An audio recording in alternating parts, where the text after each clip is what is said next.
Chad, I don't know what's going on. I'm ready for the show too, so whenever you want to start things off. No, I'm just kidding.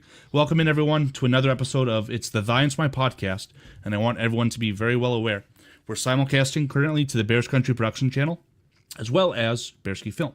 And, of course, to my left, that way, I've got Daveski from BearskiFilm joining me today. How's it going, Dave? I'm good, man. How are you, Karl? Real good, real good. I'm excited. For anyone who's listening right now and in the future, if you're listening to the recording back, me and Dave are going to be doing something or continuing to do something on the BearskiFilm channel, just kind of a more outside of the Bears scope. It's still through a Bears lens, of course, but we're going to be doing just an NFL recap kind of on the games that have happened in the week, kind of a general look at the landscape of the NFL, predicting some games, and then as we inch towards the off season, of course, I have a feeling we might be doing some maybe draft prospects, things like that. Big time. But Dave, how you doing today? Any general thoughts as kind of what's going on? Bears are going to bear, McCaskies are going to McCaskey, and I think it's just time to break it down and see how it's going to go. I wish we could fire McCaskey. I've been on that for a while. And then otherwise, today was my first day where I'm not a big college guy. I don't know about you, Karl. You're better at the scouting aspect of it than I am, but Michigan, I know Michigan beat Ohio State. That was pretty cool. Very, very, very, very cool, man. I'm very happy about this. What was up with that terrible behavior, planting a flag in the middle like some scumbag? Hold on. What's up with that? That is the most common thing that you can do in the college world. I think the very first person that ever really made it hyper popular was actually Baker Mayfield. I think he went to Oklahoma, planted a flag somewhere, or something happened against him. And even this year, Michigan got beat at home by Texas really bad, and they planted the flag. And there was no pepper spray involved, anything like that. So that Ohio was State, wild, by the way. Let me give you the rundown on Ohio State. I don't know, Dave, if you have a 4-year degree, but imagine going to college and your focus going to college is not even to graduate. It's to play football, to eventually hopefully go to the NFL. But for some of these other guys who are never going to make it to the NFL, their job is to play the whole year knowing that at the end of the year, you have to beat Michigan. It's called the game. It's the biggest game in college sports, in my opinion. And for 4 straight years, they lost. And what happened this past year, the previous year, Michigan won the national championship undefeated. Understand Ohio State lost in Michigan. But all their juniors who were draft eligible, they said, we're going to pass on this and we're going to go back to college to beat Michigan. Did not happen. So, sorry for that tangent. I'm just very, very happy that Michigan was able to spoil their season. It's going to give light to a team that a lot of people were discrediting last week, that being the Indiana team. They were undefeated, I think, going into their game against Ohio State. They got spanked left and right. But now they have a chance, I think, for the Big Ten title. I'm not too sure about that, but it's them and Penn State, I believe. But again, sorry for the tangent. What happened on Thursday? What happened on Thursday, of course, was the Bears lost a football game. What a surprise. But even bigger news, they fired their head coach on Friday. That's true. Yeah, that's a weird one. We can touch on that if you want. But how did you feel about the game specifically on Thanksgiving? Like, what did you like to see, didn't like to see, just your general thoughts? I went into that game with really, really, really low expectations. Halftime, and it was Thanksgiving Day, so I host, so I was cooking and jumping between turkeys and potatoes and all that stuff. So I was locked in on the first half, and unfortunately I missed 40% of the second half. I did see most of it, but I was in and out. I have since then watched the condensed game footage and all that stuff. So I am lockstep. I got it all. Don't worry. It's not like I'm talking about something that I didn't watch, which, a lot of people can't stand. I agree. But yeah, that first half didn't surprise me at all. It just seemed like a team that was super ready to quit, and it was already quit probably multiple times over the season before. They had given up on their coach, and their coach wasn't ready. Say what you will about Matt Eberflus. He plays Ben Johnson really, really well. I don't think Ben Johnson is as hot as everybody wants him to be. Personally, it's one of those reasons that I don't want him as a head coach for us moving forward next year. I'd rather have Thomas Brown than Ben Johnson, frankly. But yeah, it was what I expected. Bears were pretty much ready to call it quits. And then the second half happened, and then Thomas Brown and Caleb Williams happened. And as always, I was locked in, and I was ready to win, and I was ready to stop being a negative Nancy about draft picks and talking about draft picks. And I've been ready for that, but unfortunately, Matt Eberflus is inevitable. He is like fucking Thanos. He was collecting his divisional Infinity Stones, making sure we lost again. So, yeah, it was a fucking heartbreaker. Might have been the worst one of the year, in the sense of it was probably the most avoidable heartbreaker of the year. We've had a lot of avoidable ones, but this one was probably the most directly avoidable. And so I hated every second of it. And yeah, it was a perfect cherry on top of the turd Sunday that was Matt Eberflus's coaching career. So, yeah, I mean, I'm going to ask you your thoughts in just a second on what you would have done to end the game, because there was a sparked debate. I would call it a near heated debate on Twitter. I'm going to point out the J2K, the great J2K. J2K, if you're listening, because I hope you are, I respect the heck out of your opinion when we talk on this, and I don't think that you're wrong. But I do think that there was a much better way that they could have handled it, because when you are forced to have... Well, here's what happened. So to end the game, Caleb Williams was asked to run a quarterback draw on second and whatever it was, I think. So he gets sacked. Larry Borum, good old Larry Borum, the grocery bag clerk, whatever you want to call him, he allowed a free rusher sack on a quarterback draw. I don't know how that happens. So it's 3rd down and 26. And you've got 32 seconds left and a timeout. And all you can do at that point is run one play and end the game on an incomplete pass. How can you let that happen? What J2K's point on this was that you're not supposed to call the timeout, because the second you call the timeout, you lose any ability to throw the football over the middle of the field. And to that I say that is wrong. Because if you do call a timeout, it's 3rd and 26, and you do throw the ball over the middle of the field, 15 yards, 20 yards, maybe even a 10-yard over the field, right? You have more than enough time to get to the line of scrimmage. I'm sorry, you have enough time to then run your team off the field and get your field goal kicking unit onto the field. You can't spike it because it becomes 4th down, right? Because this is all happening on 3rd and 26. So if you get it to 4th and 15, you cannot spike because you turn it over on downs. So you could do either that. You could also do it to the point where if for whatever reason it doesn't work out, you can't get the field goal unit on the field, you call 2 plays. In my opinion, that's what a good offensive team, a good coaching staff would do, is call 2 plays in that sense, right? This is the play we're going to run for one half of the field, re-rack, run the other side of the field if it doesn't, if we can't get the field goal unit off for whatever reason, in my opinion. I think that there are a plethora of options, but J2K's point specifically was that you can't call the timeout, and essentially he blamed it all on Caleb Williams. And I don't know how you can do that, because you're asking Caleb Williams to be the rookie quarterback who's being fed information in his headset while he's being picked up the ground off after a sack. And then you also have to have him be the game manager. It just doesn't make any sense to me at all, Dave. I don't know if you disagree or what. No, I get J2K's logic. If this is a more experienced quarterback with much more situational football and situational awareness like built into him, I just don't think that you can, for a lot of reasons. Like, you can't expect a rookie quarterback to game manage plus do all the crazy plays plus bring you back in the second half, throw 3 touchdowns and all that stuff. Like, it's so stupid, because this is part of what me and Paul said on our channel. It's Caleb Williams going to have to overcome the stupidity of the coaching staff. And basically what Matt Eberflus is almost accusing Caleb Williams of doing is like, hey man, I know you had a bad first half due to game plan. I know you brought us back in the second half. I know you single-handedly dragged the corpse of this team through my shitty coaching experience, but I need you to do a little bit more. I need you to run a 30-second drill on 3rd and 26 and also do it correctly and have a play ready in your back pocket and stuff like that. It's just asking too much, man.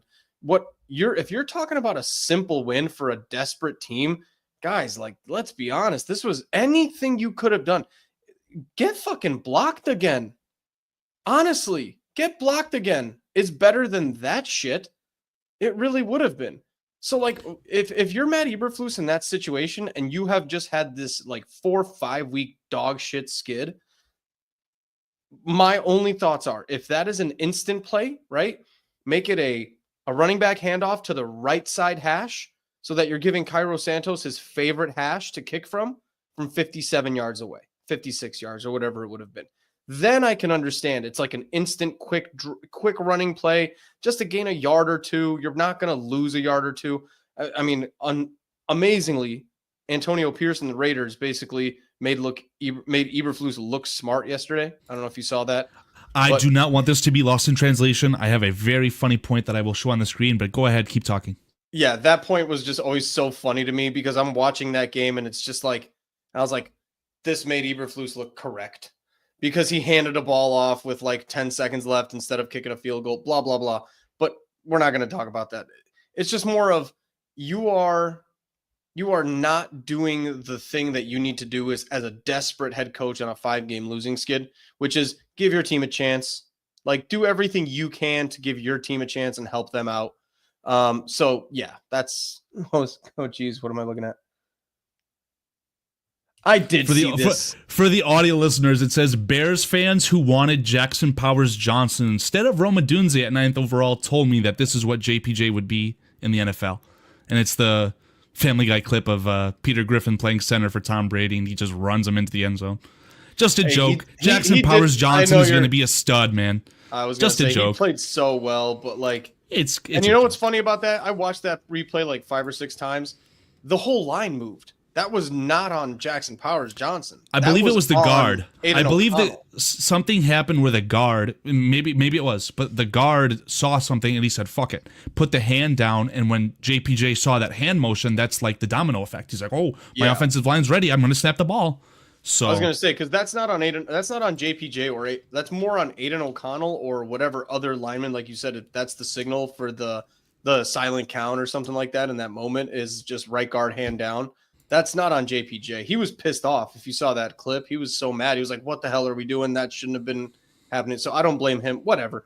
We're not talking about this. Isn't a Raiders episode. This is a Bears episode. Just a bit of trolling. Just a bit of trolling. No, that's okay. I just, but if we had traded back, we could have had Ladd McConkey and Jackson Powers Johnson. Is your name PJ? I'm just kidding, man. No. I'm just kidding. I had to counter troll the troll. Love it. No, man, it's crazy. It's you need to give back to the serious point of the Bears. You need to give your team every chance, even if it's like 5% chance. Matt Eberflus is great with 2% chances. So if it's just a 2% chance of your team actually winning this game, give them that 2% chance. Let Cairo Santos kick his career-long field goal from the right hash indoors. Just let him try. It's inexcusable. It's been covered. It's been talked about. It's been, just absolutely discussed at this point to death. But it is the worst for sure this year that Matt Eberflus pulled off. That's why I said it was the most painful one because it was that avoidable. But if you go back to even our episode for me and Paulie, I said I'd give it an 80-85% chance Flus is fired after this week, even though I don't have any insider knowledge. I don't have anything. You could just feel that vibe. 3 straight divisional losses in a row. And, it just had to be done. And yeah, give your kicker a chance, call a timeout. There's no excuse. So that's the one way to handle it. If you're handling it with a right side run it down to 3 seconds, make it an overtime game. If not, if you are, dude, call a timeout with 30 seconds left.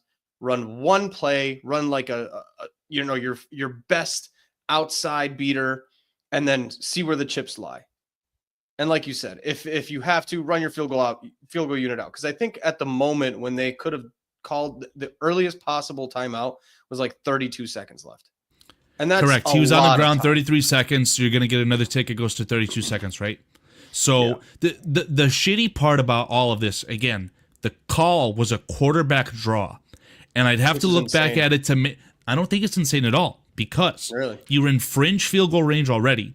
And the way that they were defending that, to my understanding, there was enough room to be had for Caleb Williams. If he squeaks through the A-B gap, whatever you want to call it, I think he's getting those 10, 15 yards, and we're looking at like a 35 to 40-yard field goal indoors to tie against the best team in football.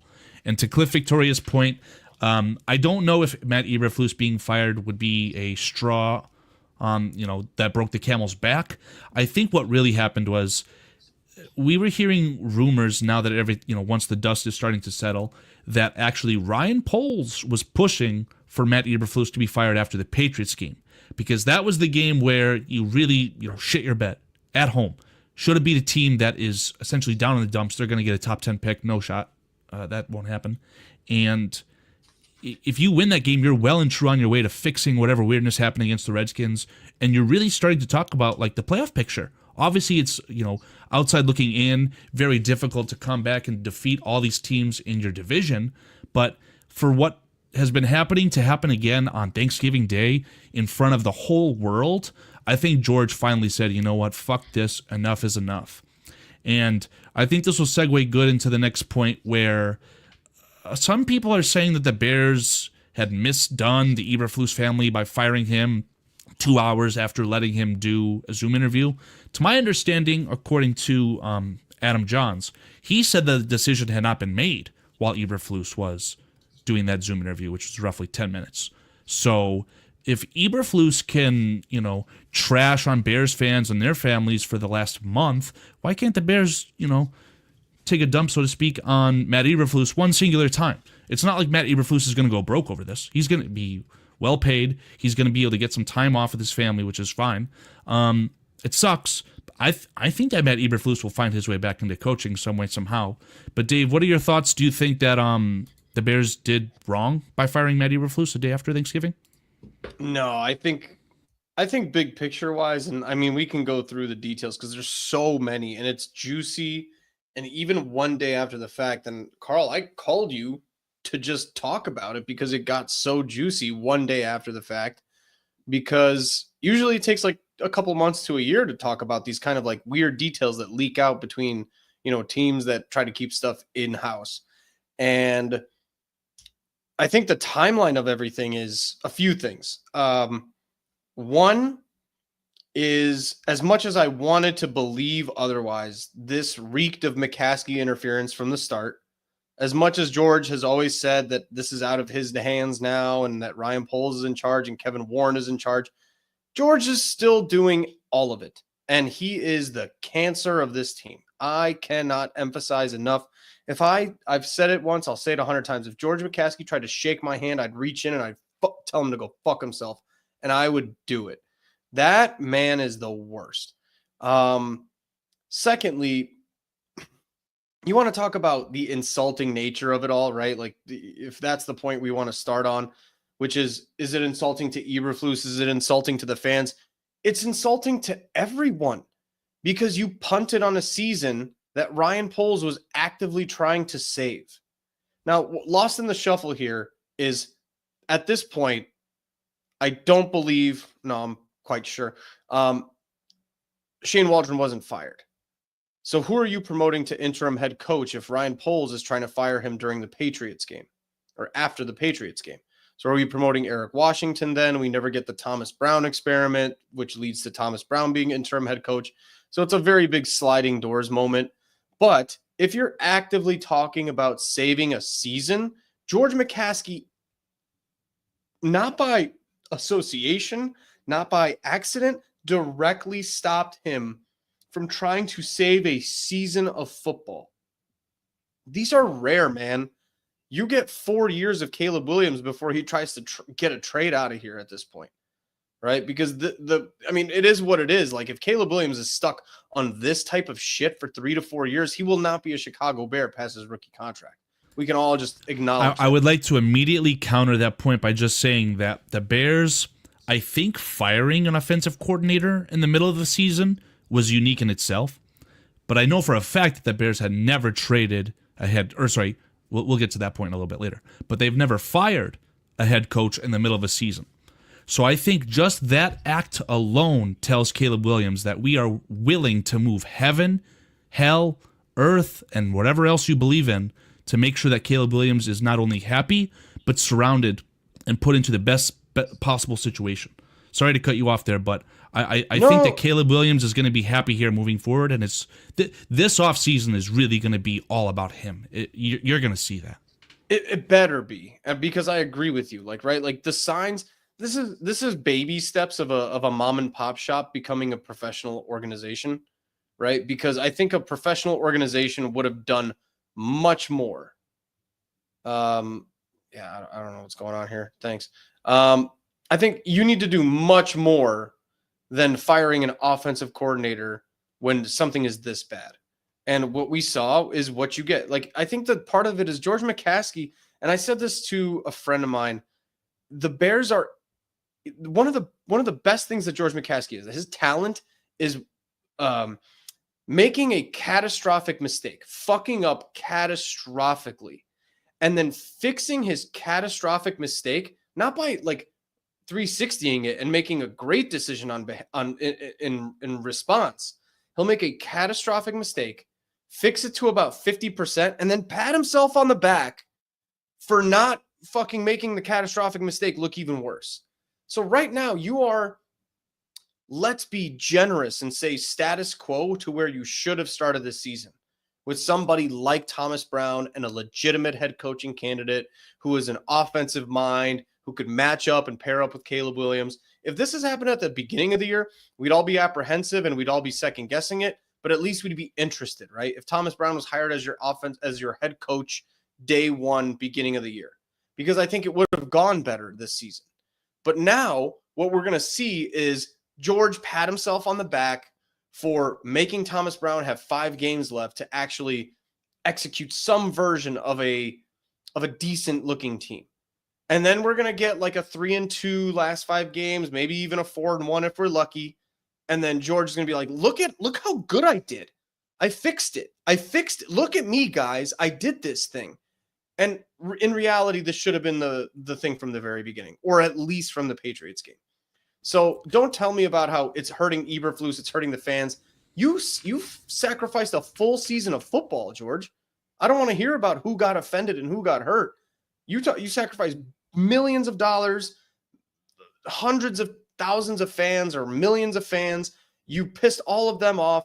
You are dooming or setting back a franchise quarterback. Like, it's all bad. It's all still George. You want to talk about who got their feelings hurt?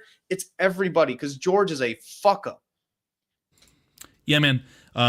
Hence the sign. I could have easily put anything else. Obviously, could have put Go Blue. I chose to keep it because at the end of the day, I think that you hit the nail on the head. This was something that could have been avoided. Unfortunately, myself, Dan on the Bears Country podcast, and I don't know, Foster or anyone else who we've talked to, we honestly had the discussion, like, is there any chance that Matt Eberflus gets fired during the season, before the season started? We said no. And we stuck to our guns, and I think that Ryan Poles is actually in the same boat.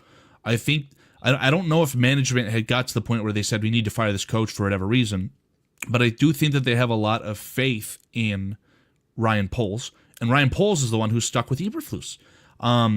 But to not only the hiring of Shane Waldron, but the hiring of Thomas Brown and the rest of the staff, who's in charge of that? I do think that it's still Poles who ended up bringing in Thomas Brown, which I feel like they should be lucky, because Thomas Brown was actually interviewed to be the offensive coordinator. He was actually interviewed to be the guy calling the plays. He didn't get the job, but he was brought in essentially in the same breath as Shane Waldron. So they should feel lucky in the sense that they have a guy like this in-house and that they were able to pivot to this. Now, are they playing the 4D chess to actually have the foresight to say, if this doesn't work, throughout a certain point in the season, we're just going to go back to Thomas Brown? I don't know about that. And ultimately, it still does all fire under the McCaskey umbrella. They're the ones who put the Bears essentially in this position. And to your point, again, I think it's funny that they're hopefully not going to go out and say, hey, look at this great thing that we did. But hopefully George comes out and says, you know what? We fucked up. We found a way to acquire the best quarterback that this franchise has ever seen, and now what we're going to do is right the ship. But if they victory lap Thomas Brown and say, oh my God, Thomas Brown is so good, he's going to be our new head coach, that's going to really put a bad taste in my mouth. I do want to bring up kind of the juicy details that we talked about. I'll go off my memory bank, and I have the article in front of me, and I'll read off kind of what we learned about the Matt Eberflus firing. And then if I missed anything, Dave, obviously, please feel free to chime in and let me know. Mm-hmm. So the big juicy detail that a lot of people are talking about is actually that a lot of players in the locker room who had disbelief on their face on the field when the game was lost, once they reached the locker room, it really boiled over. There was some yelling at Eberflus, and the tree topper here in this scenario was Jalen Johnson. Jalen Johnson was not having it, according to Adam Johns. In quotes, he says that Jalen went crazy, one Bears player said. He was very emotional and pissed, but rightfully so. He's been here longer than most.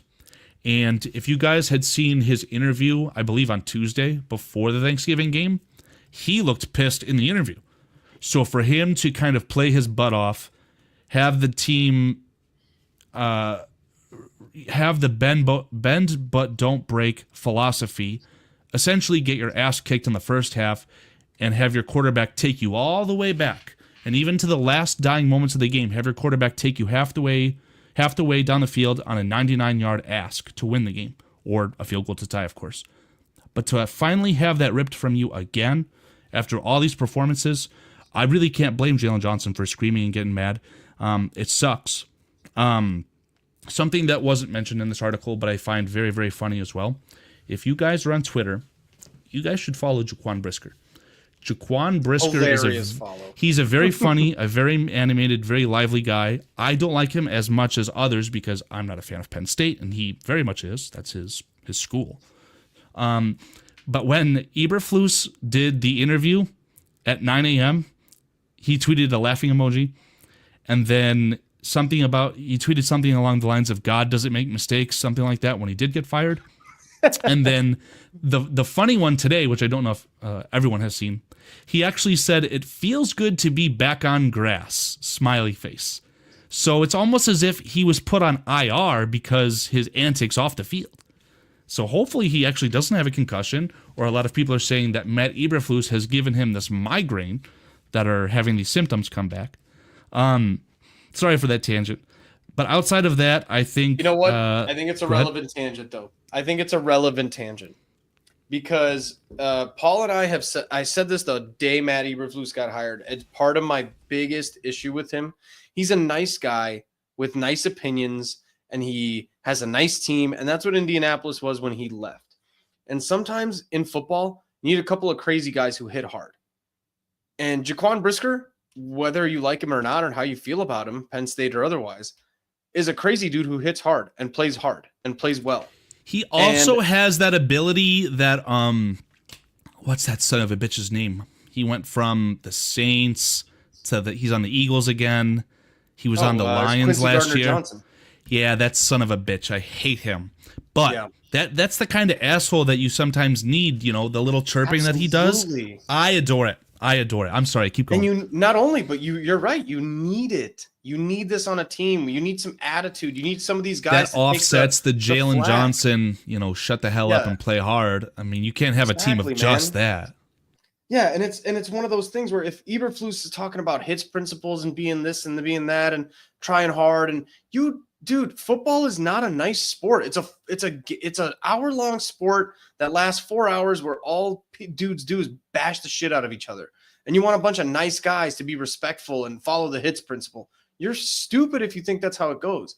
And everything that I've heard from Sean McVay about Thomas Brown, about I know Thomas Brown played in Georgia. I think it was Kirby Smart making comments about Thomas Brown's if that's the head coach of Georgia. Like I said, I'm not a football guy, but they were commenting about like Thomas Brown's track record as a player, as a coach. And they were just talking about how he was just like the hardest working, biggest. He was like anything he wanted to do, he would have done it. He would have smashed him in the mouth. He would have beat the shit out of him. And that's what Thomas Brown's attitude is. And I guarantee you, Thomas Brown is going like, man, I need Jaquan Brisker back out there. If it's an attitude thing that Matt Eberflus just doesn't like, because the way it sounds, if all of a sudden Jaquan Brisker is healed and he's back on the grass, it sounds more like Jaquan Brisker pulled a Jalen Johnson 4 or 5 weeks ago before it was socially acceptable. Where Jaquan Brisker is going like, what the fuck are we doing here? And then Matt Eberflus goes, you need to sit down And now Jalen Johnson does it, your team captain, the best player on your team, and it blows over in the media. And now it's a point where it kind of, that's why I'm saying it is relevant. It is funny to talk about and stuff like that, but it is relevant, man. Because when one of your best players on your team is being benched because he has an attitude problem or calls it how it is, that's a problem with the coach, not the player. So yeah, I'm with you though. I just didn't want to. I wanted to just make a tangent on that. I think a lot of the players coming out and saying, "Oh, I would have done this," or "I'm frustrated that this happened." I almost think that it's just a domino effect from the lack of accountability. So Absolutely. A lot of the media and a lot of the people in this space, viewers, podcasters, they all seem to think that taking accountability is the number one top priority thing just so that they can feel good. I actually disagree with that. I think that a coach admitting defeat is kind of a huge red flag. Not to say that it shouldn't happen, and obviously you see a Dan Campbell do it all the time, almost to the point where it's like a Disney movie a little bit with him. But if you really take accountability when it matters, hopefully that would tell your players to not kind of have these tantrums, things like that, or just not having your players on the same page, like having a DJ Moore say, "Oh, I don't know why this happened," things like that. I mean, that's why that stuff is happening. The philosophy with that, I agree with you 100%, Karl. But and this is a quick way to summarize it, and we can move on if you want to. But yeah. Mike Tomlin is the definition of what Matt Eberflus is trying to be. A guy who's literally like, I've heard Mike Tomlin say this, like everything is kept in-house. We do not let things leave this room. That is Matt Eberflus's theory. But the problem is that with Mike Tomlin, he will call himself out or just not make that mistake to begin with. So it's easier to have self-accountability and or accountability on your people under you when you are either A, making less mistakes than them and you know better, or when you do make a mistake, you own it, say, "Hey guys, this is where I messed up. This is how we're going to fix it and it will never happen again. Now we can move on to what you guys also do." Yeah. The key point with all of that. When you keep making the mistakes, though, as Matt Eberflus did forever and ever, he's not practicing what he's preaching. He's not practicing what he's preaching. So I don't hate what Matt Eberflus ever preached in theory. I always thought he's a perfect combination of the two guys you just mentioned. Dan Campbell with the Disney bullshit and like the hits principle, and we're a bunch of nice guys, and we're going to be hitting hard and stealing the ball and stripping the ball. Plus Mike Tomlin, that's like the perfect marriage of what Matt Eberflus tried to be. And he was neither guy, and he was awful at everything. And that's part of the problem. Like that was part of the problem. It's the major part of the problem. The cool thing with Tomlin is that you're right. He does take accountability, all that good stuff. But I feel like when he does, it's always with a tone of like severe anger. So it's like, Tomlin, why did this player do this when you've told him in the past not to do this? Or why didn't you do this in the situation where you should have done this? He will admit defeat, but he'll almost be like, "You know what? I fucking did make a mistake, and we're not going to fucking talk again. Next question." That's what I appreciate more than just Mr. Eberflus saying, "You know what? Finally, my player was telling the fans to suck it where the sun doesn't shine during the Hail Mary. I'm sorry." It's not like that, you know? Tomlin is more of a football guy in that sense. Yeah, or just, I like what we did there, and we're going to review the tapes, and I like what we did there, so I think we're going to do it again, and I like what we did there, but we're going to check the tapes and make sure we don't do the thing we did there. And like a kill him with kindness situation where like that has really run dry. I mean, nonsense. We've reached the correct conclusion, in my opinion. I do think that firing Matt Eberflus was absolutely the correct move because you know that he wasn't going to be your head coach next year. So, if you need to figure out who your next head coach is, which we're going to talk about here very soon, Thomas Brown is a candidate. Like it or not, he's a candidate not only for the Bears, but for the NFL. So the Bears are actually doing Thomas Brown a good job by giving him an audition. Before I ask you what you think it would take for Thomas Brown to get a head coaching position for the Bears specifically, I want to point out a couple things. The chat is going absolutely mental. I think between the Bears Country podcast, the Bears Country production channel and the BearskiFilm channel, I'm seeing each of those channels as 50 viewers. So if you guys are liking the content that you guys are listening to, please feel free to leave a like down below. And as per that comment, This stream is being simulcasted on 3 channels right now. It's being simulcasted on the Bears Country Productions, the BearskiFilm, and the Thy and Smite channel. The Thy and Smite is my channel. If you guys are not subscribed to any of those channels, please feel free to subscribe to any of the ones that you are not. Regardless, though, we do appreciate you guys hanging out in chat. I'm going to see if I can get to some names in chat just real quick, because that's normally what we do on Bears Country Productions, at least. I see Antmas. I see Chad Speaker. I see Sam H., I believe, which is over on Facebook. No, that's on YouTube. Mr. Paul. I don't know who Paul W. is. Do you know who that is, Dave? That's Polsky. I know. I was But hoping you did. Plank's in here. Chad, I already said. I see Ron. I see Ampharius. It absolutely is a good day to be a Michigan Wolverine, man. I don't want to claim that I am a Michigan Wolverine. I didn't get a degree from there or anything. Absolutely love the school, and I'm so happy that they won today. I see Sco 6 Trey. I see Laz. Antmas, of course. Antmas is doing the most. Antmas, you are very well appreciated, man. I'm going to check out what's going on with my dog in a second here. I see Laz. But here, I'm going to leave you with this question, Dave. What do you think that Thomas Brown has to do on the Chicago Bears specifically to be the head coach of this football team next year? If there even is an option for him to do that. Man. I don't think the bar has been set very high. And I don't think that his performance needs to necessarily be very, very high. I think that, unfortunately, the Bears are, first and foremost, looking at this as a potentially cheap upgrade. And I think the Bears do most things on a wing and a prayer, hoping that they luck out, hoping that, hey, you know, part of the theory that I have here with Thomas Brown and how it goes is if Thomas Brown does decent or mediocre and he has a good 5-game set, if he goes to another team based on that audition and the Bears go with the popular choice, I think the popular choice will underperform and Thomas Brown will go somewhere and absolutely dominate and be a really good head coach. And if Thomas Brown does really well here and we hire him, or if he does 3-2 and does mediocre, I think we're still going to hire him, or we're going to do the opposite. And the guy who was the obvious choice, like Ben Johnson, is going to be somewhere else doing really, really well. So that's more of the pessimistic option of that, in the sense of, I think wherever he goes or whoever we take, it's going to be the wrong choice. But I do have a realistic opinion on that. How does Ben Johnson, in your eyes, become the obvious choice? I think pure hype at this point. I think pure hype at this point. I think it's literally, he has very few connections in the NFL in terms of like a coaching tree or anything like that. I think he has one of the most absurdly talented rosters in the NFL. And the Penei Sewell pass, screen option pass thing, and the whole broadcast just losing their minds about how clever that was. If that was Shane Waldron, everybody would be Can ripping you imagine it to shreds the if next the day. 1-11 Lions did that play instead of the 11-1 Lions? It's that all stadium hype. might be shaken down to the core. Yeah, that's why I was like watching that. I'm like, that was the stupidest thing I've ever seen in my entire life. And everybody's just like, that was so clever. Ben Johnson almost pulled off another one. And I was just like, that's the dumbest shit I've ever seen. What the fuck are we talking about here? Because we would see that in Chicago, in Soldier Field, against the Packers. It would get returned for a pick six, and the guy who threw the ball, whichever offensive lineman or fullback, they would have a broken arm.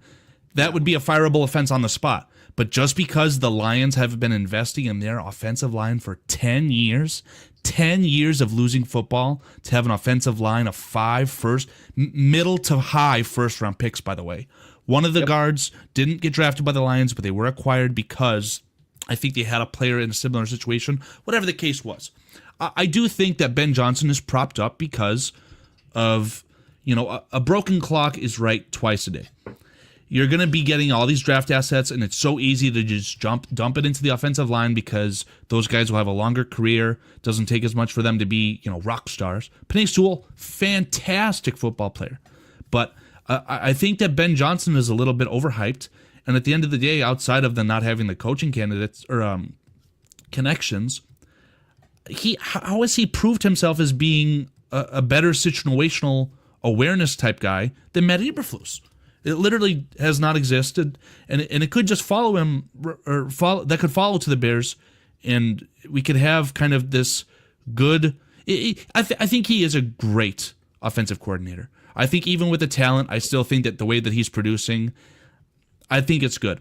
But I think that Matt Eberflus is a really good defensive coordinator. But obviously that did not translate to being a good head coach. So with Ben Johnson, I really don't think that he's this surefire slam dunk, give him $70 million a year, give him the Shohei Ohtani contract. Absolutely not. This guy is the opposite of anything but a guarantee. I'm with you. I'm doubling down on that. Like we can be the negative Nancy's for the offseason if we want to be, right? And if Ben Johnson gets hired, me and you can just hold hands and doubt him for the whole summer, right? But part of this, I wouldn't even go so far as to say Trestman, but he's definitely more of a Nagy. And part of that reason is when you have a guy like Dan Campbell, who's super, super rah-rah and an emotional leader and a situational game manager, there's a lot of yin and yang and contradictions in a team and the structure and all that stuff that you have to do. Aaron Glenn is a really good defensive coordinator, but he's probably pretty aggressive as a defensive coordinator. Ben Johnson is the analytical nerd on that team, while Dan Campbell gets to be the rah-rah loud guy. So if you don't have the rah-rah loud guy as your defensive coordinator, like Mike Vrabel or something like that, and a good, person to keep you in check, we have zero idea about what Ben Johnson is as a coach, as a head coach, as a leader of men. So more so than the fact that I have no doubts about his offensive prowess and his offensive game planning and scheming and all that stuff, I'm not questioning any of that. I just have no idea if he's going to be a decent head coach. And part of that is, this is crazy theory crafting. I've never seen an NFL coach duck a challenge and be successful. And Ben Johnson saw a field of Jaden Daniels and the Patriots and the Bears and all these different head coaching opportunities and was like, I'm going to wait. I'm going to wait because I have a good thing going over here. And I'm going to duck away from that challenge. And I'm just going to keep being successful. If there was a little bit of a red flag. If there was one man in the world who would be able to talk me out of millions of dollars and a head coaching position in the NFL to win one for win a Super Bowl, that is, for a team that has never won a Super Bowl, that was Dan Campbell. I forgot what Dan Campbell's standard caffeine intake is, and I think the FDA says that if you take more than like 800 milligrams, you're fucked. I think that Dan Campbell was off the 1,000 milligrams of caffeine, if not cocaine, and like Buddy breakfast. Buddy was talking to Ben Johnson for hours, just saying, like, you have to stay one more year. We are so close. If you win the Super Bowl and then you go to be a head coach and you suck, it doesn't matter because the city of Detroit, you'll never have to do a single thing there. You'll live there for free. You'll eat for free. So I'm not going to blame that on him whatsoever, because he also knows that just by winning a Super Bowl with the Lions, he's going to make insane money. But the problem here is that I don't want to be the Bears and give it to him, because we absolutely could see Trestman 2.0, Nagy 2.0. Hell, Dable 2.0. That's what the direct comparison is, right? He could go in, transform an offense, have some success, not even go to the playoffs, and be the head coach of the year. That's just what happens. But continued sustained success is absolutely not guaranteed with Ben Johnson whatsoever. No, and that's part of. So here's my theory and my thought process on going into next year, right? And it's gonna be And sorry, Crimson is one of my favorite guys because he just follows us. He follows you. He's everywhere, and I got to give Crimson a shout out when he makes a good point because Crimson's awesome. Dan Campbell was an absolute joke of a hire in Detroit until he wasn't. Right, he was 0-10-1 until he won his first game or something like that, and then all of a sudden he was Dan Campbell. Right, so good point by Crimson, and so and I don't necessarily think that Ben Johnson's going to be bad. Somebody's going to get him. Like I said, it's more of a Bears fan just trauma dump right now. Where wherever Ben Johnson goes, if it's not in Chicago, he'll probably be great. He'll probably be the best offensive coordinator or head coach in the league next year, rookie head coach of the year or whatever. But if he comes to the Bears, he'll probably be a dumpster fire and just have a bunch of schemes and start throwing it to Larry Borum, and Larry Borum's going to pass it back to Roma Dunze, and Roma Dunze's going to pass it back. I hope that Larry Borum is only on this roster because of an untimely injury, and I pray to God that if not injured, that he simply would not have made the cut. Maybe he gets brought back to the practice squad and we're still back to square one. But if it wasn't for your top two tackles sorry, 3 tackles getting hurt, I'm pretty sure, right? I believe there was a Kieran. situation where Darnell Wright, Braxton Jones, and Karan were all hurt. That's the only reason he's seen the field. But my God, he fucking sucks. I hate Larry Borom so much. I'm sorry. No, I know. I'm throwing out a ridiculous name there just to kind of like make the point of Ben Johnson doing this ridiculous shit. And we started this whole question about Thomas Brown. What does he need to do and all that stuff, right? Here's my fears. And I want to go into next year and next season with a coaching staff that is making the Bears noticeably better, right? Whether that's Mike Vrabel, Kyle Shanahan, Sean McVay, even Thomas Brown, depending on how he ends the season. I'm going to leave Thomas Brown out of this conversation. You get Kyle Shanahan by some miracle. You get Mike Vrabel by some miracle. You are going into next year, and the win totals are going up.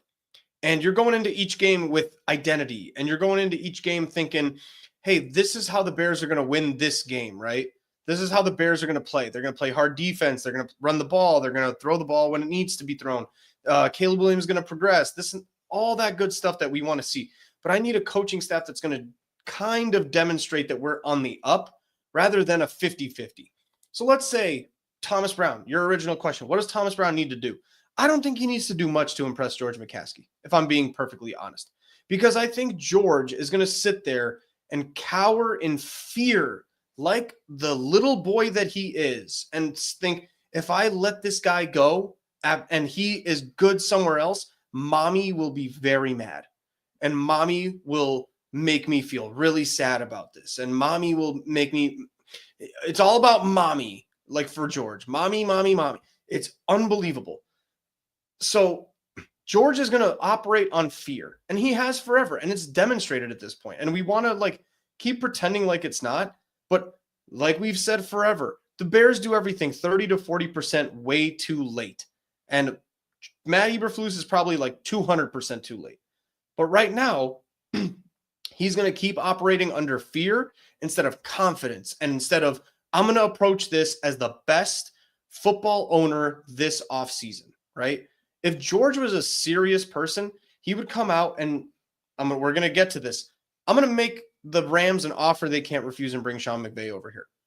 I'm going to bring Kyle Shanahan and the Niners had a mutual parting of ways.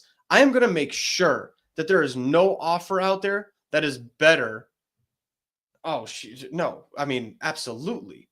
Barrelissimo. Yes, 100%. I've joked about it 100%. The Virginia gets wheeled into every meeting, shits her pants, and then makes a decision. It's literally just clockwork. So George is going to operate under fear this offseason. And I think that's why Thomas Brown does not need to do much to get that job next year. I think it's almost like locked in unless he goes 0-5. If he even goes 1-4 and Caleb ends up breaking the rookie passing record, or God forbid, Caleb has 4,000 yards this offseason, it's going to be Thomas Brown by a landslide, which brings in so many new questions. So now we're going into a new experimental year. Well, Thomas Brown finished 1-4, but he made Caleb look really good. And now we're going to see what happens. And we're going to come into next year going like the Bears could be a 500 team. They could be a 10-win team. They could be a 5-win team because we don't fucking know, because it's Thomas Brown and he had a 5-game audition. And if Thomas Brown went to like, I don't know, the Bengals, he would make Joe Burrow an MVP quarterback probably. This is me speaking as a trauma dump right now.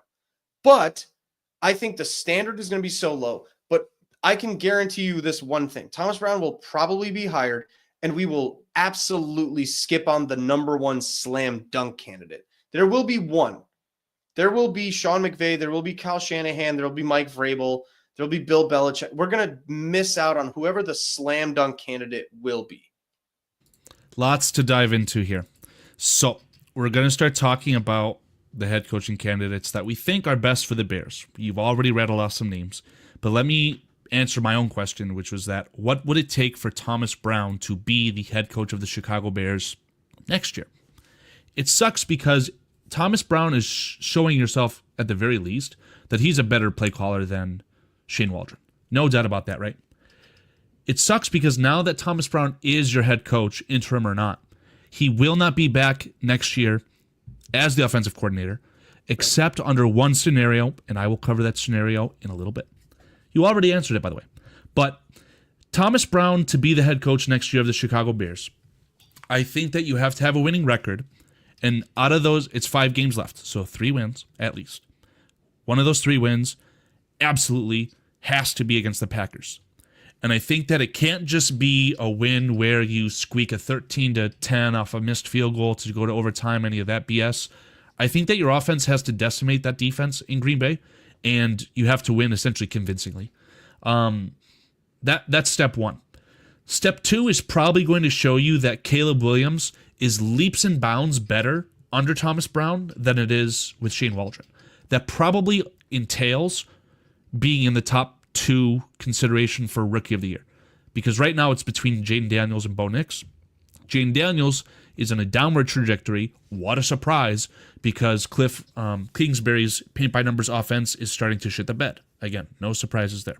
But what you're seeing out of a Bo Nix is that a very good head coach, offensive-minded head coach that is able to get the most out of your quarterback. And that's what the Bears need to find somehow, some way with Thomas Brown. And if Thomas Brown is able to gel very well with Caleb Williams, and you still just don't feel like Thomas Brown is ready to be the head coach, I think the only way that Thomas Brown can be your offensive coordinator next year is under the tutelage of the head coach being Sean McVay. Can the Bears acquire Sean McVay? 99.9999% no. The only possible way that conversation can start to happen is when Matt Stafford says, you know what, my body is fucking giving out on me, I have to retire. Cooper Kupp, I can't play with a rookie quarterback, my knees are too fucked up, I need to win now, you have to trade me. Then you've got a Rams offense that only has Puka Nacua. Kyron Williams is a good player, their offensive line kind of sucks. Does Sean McVay want to go through a rebuild, or does he feel like his chances with Caleb Williams would be higher? If he feels like he could be put into that situation with the Bears, then the Bears would have to trade for him. So I like this comment that Plank had said. He said, I'd give 3 first-round picks for Tomlin. Now, I don't know if I'd give 3 first-round picks for McVay, but if the Bears are picking in the top 10, you may have to give that pick up as well as a future first or like Carolina's second to really say, Sean McVay, come on down. And again, this is going to be a really aggressive move, and I doubt the Bears would ever make this move. But in my opinion, that's what you'd have to do. I want you, Dave, to answer this question. And we talked about this before we went live. How many names can you list off of head coaches that have been traded for in the NFL? There's probably been some ones that we haven't heard of before, but I believe the stat that I'm referencing is from 1997. So from the year 1997 to present, what are the names of head coaches that have been traded for or acquired via draft capital? The 2 that immediately came to my mind was John Gruden, because I had recently watched that America's Game. If you've ever watched the series America's Game, absolutely love it. I just sit there and I watch it on a boring winter break day. So America's Game, John Gruden, I think they gave up like 2 firsts or 3 firsts to Tampa Bay, or Tampa Bay gave that up to the Raiders. And then the other one I can think of most recently is Sean Payton with the Broncos. Other than that, no obvious ones come to my mind. Okay, I think that there is one more maybe obvious one. It was Bill Belichick, and I don't know if you just said that name. I kind of spaced out. But I have a little list compiled by Google's beautiful AI to show you the head coaches that have been acquired via draft capital. So obviously, Sean McVay, John Gruden, Bill Belichick. Bruce Arians was acquired for very, very cheap. I believe the Bucks sent a 6th to acquire Bruce Arians and a 7th. And Bill Parcells was also acquired via draft capital, which I had no idea.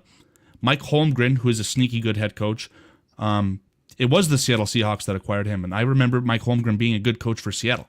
So good kudos to them. And Herm Edwards was not one that I was familiar with. But just looking at these names, man, these are some damn good head coaches. Yeah, so if the Bears really think that Caleb Williams is their guy, which I sure fucking hope they do, man. This kid has been robbed of so many comeback attempts. He is a great quarterback. I honestly, genuinely think that right now, today, Caleb Williams is a top 10 quarterback. J2K would tell me that Caleb Williams needs to be a top 10 head coach. J2K, not to single you out, man. We talked about our Twitter rant at the beginning of the episode. If you want to listen back to that, we'd appreciate that. And again, just want to preface by saying both of us really respect your opinion, because how could we not? But if the Bears wanted to get super bold and Sean McVay is put into a situation where he could be had, you may have to really have a hard look and say, this is the way that we've got to do it. And the silver lining with that would be you get to keep a Thomas Brown who has, hopefully at this point at the end of the season, some chemistry with Caleb Williams, even more than what we're seeing now. Hopefully Caleb Williams continues to ascend the next 5 weeks and really proves to the rest of the world that he's a top 10 NFL quarterback. If you don't want to break that up, but you don't feel like Thomas Brown is ready to be the head coach, he will return under Sean McVay, in my opinion, to be the offensive coordinator. And man, it's going to be crazy, but I think that would be... That's a move that I want. I don't know if it's the right move, but... and then I don't want this to get lost. Dennis Moody had made a comment a lot earlier regarding Brian Flores. I don't know if you're saying that you want to have him be the head coach, or if you just want to see something like this with the secondary. What Brian Flores did, he doesn't actually use the secondary to bring heat. He does have Weapon X, if you want to think of it, Joshua Metellus. He's a safety that plays every other position on the field aside from defensive linemen, but he does line up on the line of scrimmage. But that package you're referring to is actually a six-man front without a defensive lineman, and it's mostly linebackers. So I don't know if the Bears would be good at that. I don't really think that the secondary would be able to have a front like that too. I mean, obviously Kyler Gordon is a fantastic blitzer, but sorry, that was a bit off topic. Thoughts? Also, again, don't want this to get lost in translation. Thank you very much, Mr. Emiliano Brito. Hopefully I'm saying that correctly. Ben the Pen Johnson. Love it. Thank you very, very much for the super chat. Very much appreciated. Yeah, super chats are the best, man. I haven't gotten one yet, I don't think so. Like, those are just cool to see, man. I agree with the Sean McVay thing. I got to go watch some movies after this. I agree with the Sean McVay thing in theory. Many things go into that, and that's part of the George McCaskey thing. And I'm going to just always revert to seeing that little sign over there. And George, and what I've noticed from this Matt Eberflus firing process is he runs the Bears like a bunch of accountants, right? It's all overthought. Everything has to be a meeting and a meeting of minds and 10 guys in a room to debate whether it's worth it. And that's why Matt Eberflus. To Dan Shortino's point, it's not like the McCaskey family doing all of this brainstorming. It's the McCaskey family bringing in consultants. How do you always have to have a fucking consultant to formulate a thought? You can be just a fan, George McCaskey, but at some point you have to be able to make decisions for yourself and not rely on the old guard of people like Bill Polian who are out of fucking touch. And by the way, did you see that the Giants signed the 33rd team to help with their head coaching? It was the Jets. Obviously, the Giants probably still have Dable, so you're correct there. Thank you. Yeah. But that is fucking asinine to bring in a podcast. Hell, bring us in. We'll fucking get Sean McVay. Bears, I don't care about the sign.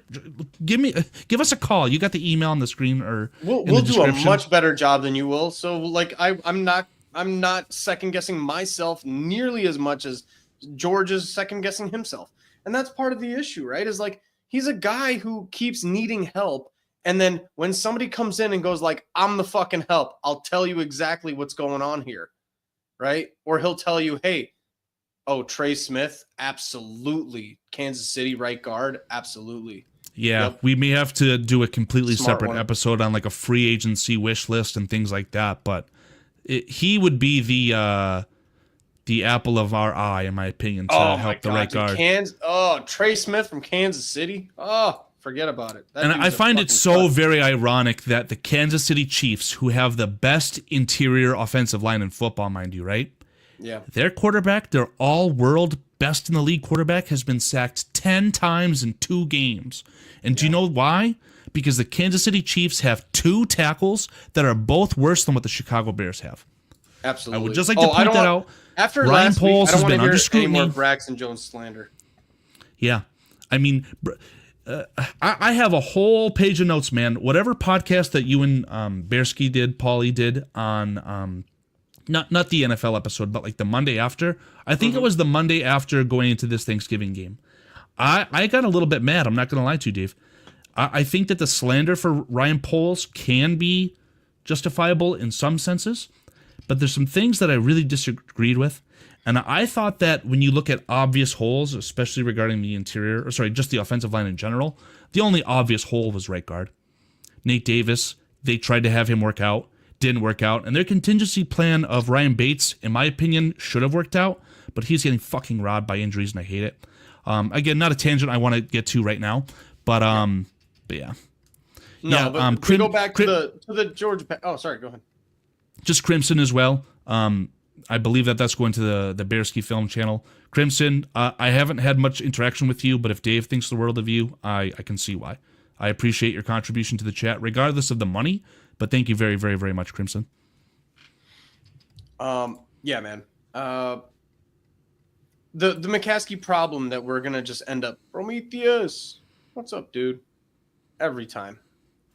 Love Prometheus. Super chats are flowing like water. You guys are crazy, man. We appreciate the hell out of it.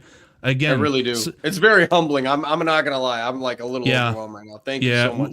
We are simulcasting right now, guys, to 3 channels: Bears Country Productions, BearskiFilm, and the Viance My Podcast. The links should be in the description of any of the channels that you guys may be watching.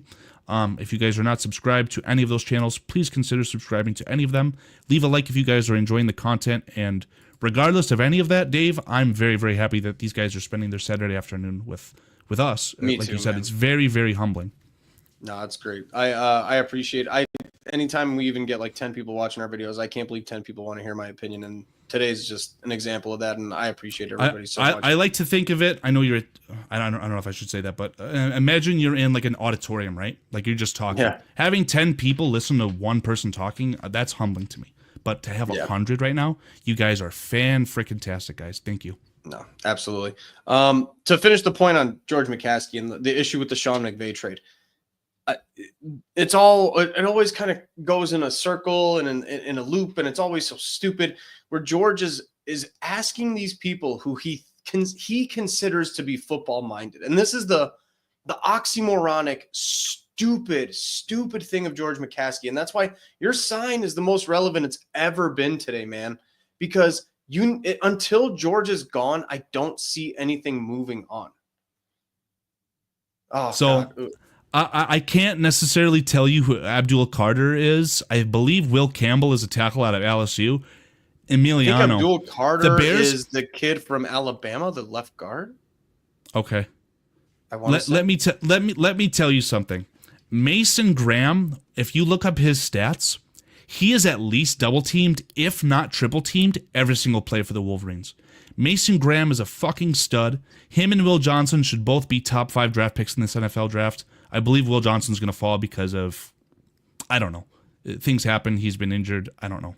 But Mason Graham, if he's available for the Chicago Bears, that's the 3 tech that would transform this defense. And we're going to have a discussion if the Chicago Bears defense is going to have to change. Because if you have a Thomas Brown be your head coach, who's going to be the defensive coordinator? We're going to see just how good Eric Washington is, I believe, as well. We don't have any full confirmation, and I'm hoping that the Bears release something on Monday, or at least Tuesday, just saying this is what our plan is. I don't know, Dave. I don't know if this is a good time to segue into this. I mean, do you think that the Bears can transition from a 4-3 to a 3-4 and have a very hyper-competitive defense next year in a 3-4? I don't necessarily know it. We're talking about key pieces that kind of go into that. Off the top of my head, yes, because I think at least 6 of the majority of your important players will be able to transition into that. Because I think Gervon Dexter is, thank you, maybe the most perfect 3-4 tech, like 3-4 nose tech kind of guy, where you can get pressure up the inside. Andrew Billings would be the guy on the middle of the 3, right?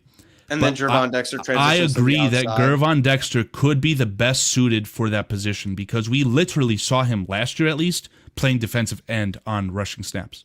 which that would kind of what they're asking him to do. I think of him to be like a Richard Seymour type. Sure, that's a very rich comparison, and if we were to get 50% of Richard Seymour, I honestly think that would be a home run pick at that point. My biggest fear is that the Bears literally have only one outside linebacker, and that's, maybe two. The one that is super obvious to me is Austin Booker. He literally played that position in college. He would probably be fantastic at it, and if you want to talk about someone with a high motor, that position would fucking adore it. I think that you'd have like a similar play style to Leonard Floyd, because you could drop him back into coverage if you really needed to because of his length. It wouldn't be ideal. But then the other side, you would be able to ask Montez Sweat to play that outside backer position. The problem here is that, do you view Austin Booker as a starting outside linebacker? And if you do, you have to get depth. Can you sign 2 impact depth pieces behind? Maybe 3, because you may have to go of like a Jack Sanborn or something like that to be able to fit that onto your roster. Maybe not.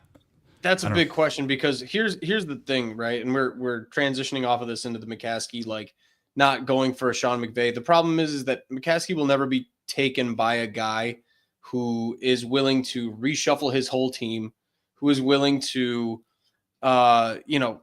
change multiple sides of the ball. And if you're talking as a Bears team with a window for Caleb Williams that's going to be 3 to 4 years, you are, right? Like me, Paul, I don't know about you so much, but I don't consider changes of coaching staff to be one of those 1 year back to take 2 years forward type of moves. I think that Chargers have demonstrated at this point it is not the case. I think that the Washington coaching staff has demonstrated that's just not the case anymore. If you get an upgrade in coaching staff and they are able to communicate clearly and make adjustments better on the roster that are quick and clean, then you're going to take a step forward.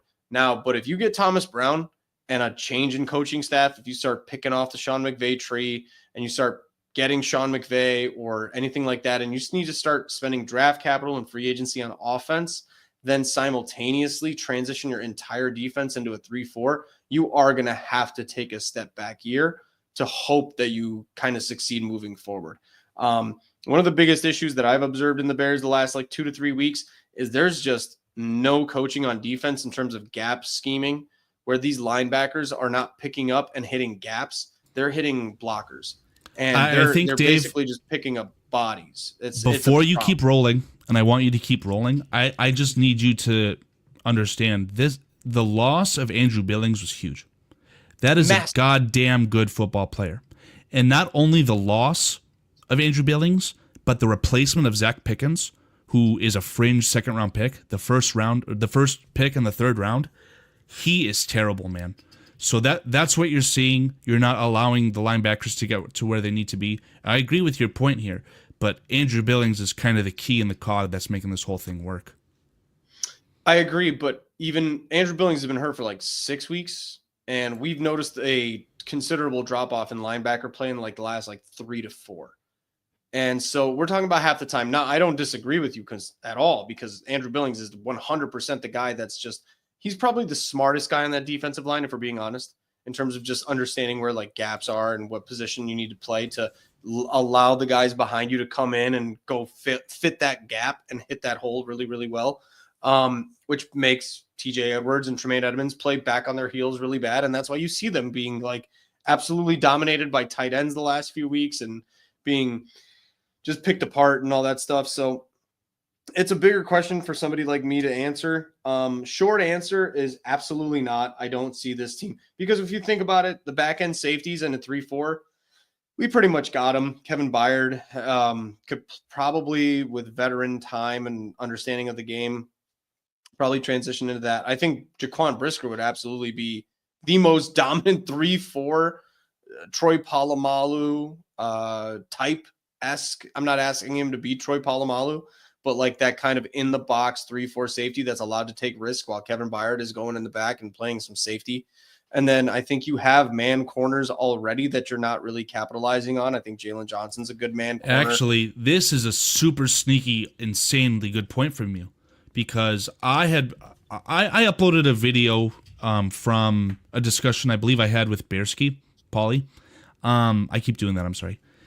Daveski is also Bearski. It's Paulski. But I made a video off of that discussion where I made the point that the Bears should actually consider signing Eddie Jackson. Just do a patchwork job for a game or two to fill in for the injuries that you have. And then you need to find a way to have Tyreek Stevenson's career resuscitated. And I feel like Eddie Jackson would be a good guy to kind of get him back onto the rails. Hopefully Eric Washington is too. But Tyreek Stevenson would actually excel a lot more, in my opinion, in press man. And I like man coverage. I don't know if I necessarily adore playing zero, meaning where if one guy gets burnt in man coverage, the entire game's over because you've just immediately given up 6 points. But I like man coverage more. Jalen Johnson, I know for a fact, would be phenomenal at it. So that's a really good point. I think that you would be able to maximize what you get out of Tyreek Stevenson and hopefully maybe fix him. I think your back four, your back five are probably really well suited to a 3-4, like you said, and the front seven, it's all about Montez Sweat. Can he become an outside linebacker and like kind of just which rush up he to did people? Show you he can has done on the as Redskins. well, Yes, exactly. So he's done it before. Like you said, I love the Austin Booker point, and that kind of fluctuates. Like that probably gives DeMarcus Walker the boot, right? Because who cares? DeMarcus Walker could be the other end in your 3-4. He would be just fine at it, and I literally don't know if he played it in Tennessee or what, but I mean, he's capable. I don't know if I think he's under contract next year. If we're being he's honest, probably not a player you re-sign. Absolutely, you do not have the inside linebacker talent, so I guess that's your big bugaboo because you've really Patrick Queen is not Tremaine Edmonds. Tremaine Edmonds is a 4-3 over the middle Brian Urlacher type. Like nobody. I don't think he's good at anything else. I think they could do it. I think TJ Edwards would have to be your interior linebacker at that point. It's not wrong. The problem there, and we've seen TJ Edwards come on the blitz, and my most recent memories of the Bears playing a 3-4 was you had Danny Trevathan being your signal caller. I don't know if he was in zone coverage a lot, but it was Roquan Smith who was your kind of silver bullet, blitz when you need him to blitz. I think that TJ Edwards would be good at that. He's already showing you he's coming on blitz in the 4-3, and he's good at disguising it. I don't know. TJ Edwards is probably going to be a liability in pass coverage, no doubt. But I think he's intelligent, and I think for what he's under contract for, you'd be able to play him in a 3-4 next year for a year or even 2 years. Yeah, I don't think any of this is wrong. I think it's a lot of things that would be way over my skis in terms of analysis and see how that quickly breaks down.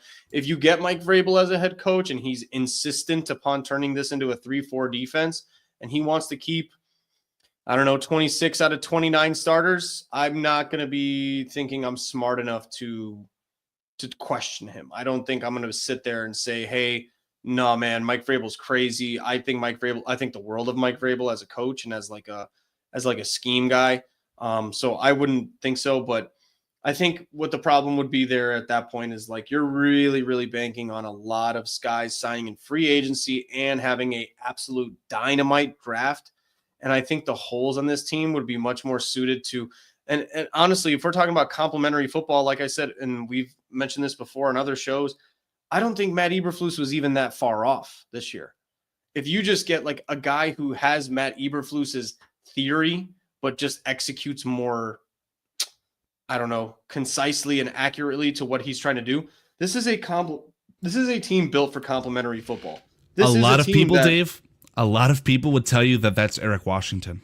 And to that, I'd say we have 5 games to figure that out. So we will see. Yeah.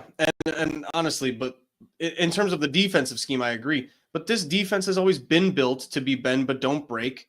And but it's a team that's built to bend but not break. In this kind of case, if you had Thomas Brown from the very beginning, and one of the worst things that the Bears are at even this season is getting a lead early and holding on to it. And it's been that way forever since Matt Eberflus has been here. But this team and the way this defense was, like, can you just imagine if this team put on 14 points in the first half and was playing 14 down every single game? That's the thing. This team would be 7-2. Like their run defense is really struggling because of Andrew Billings being out and relying on Zach Pickens, in my opinion.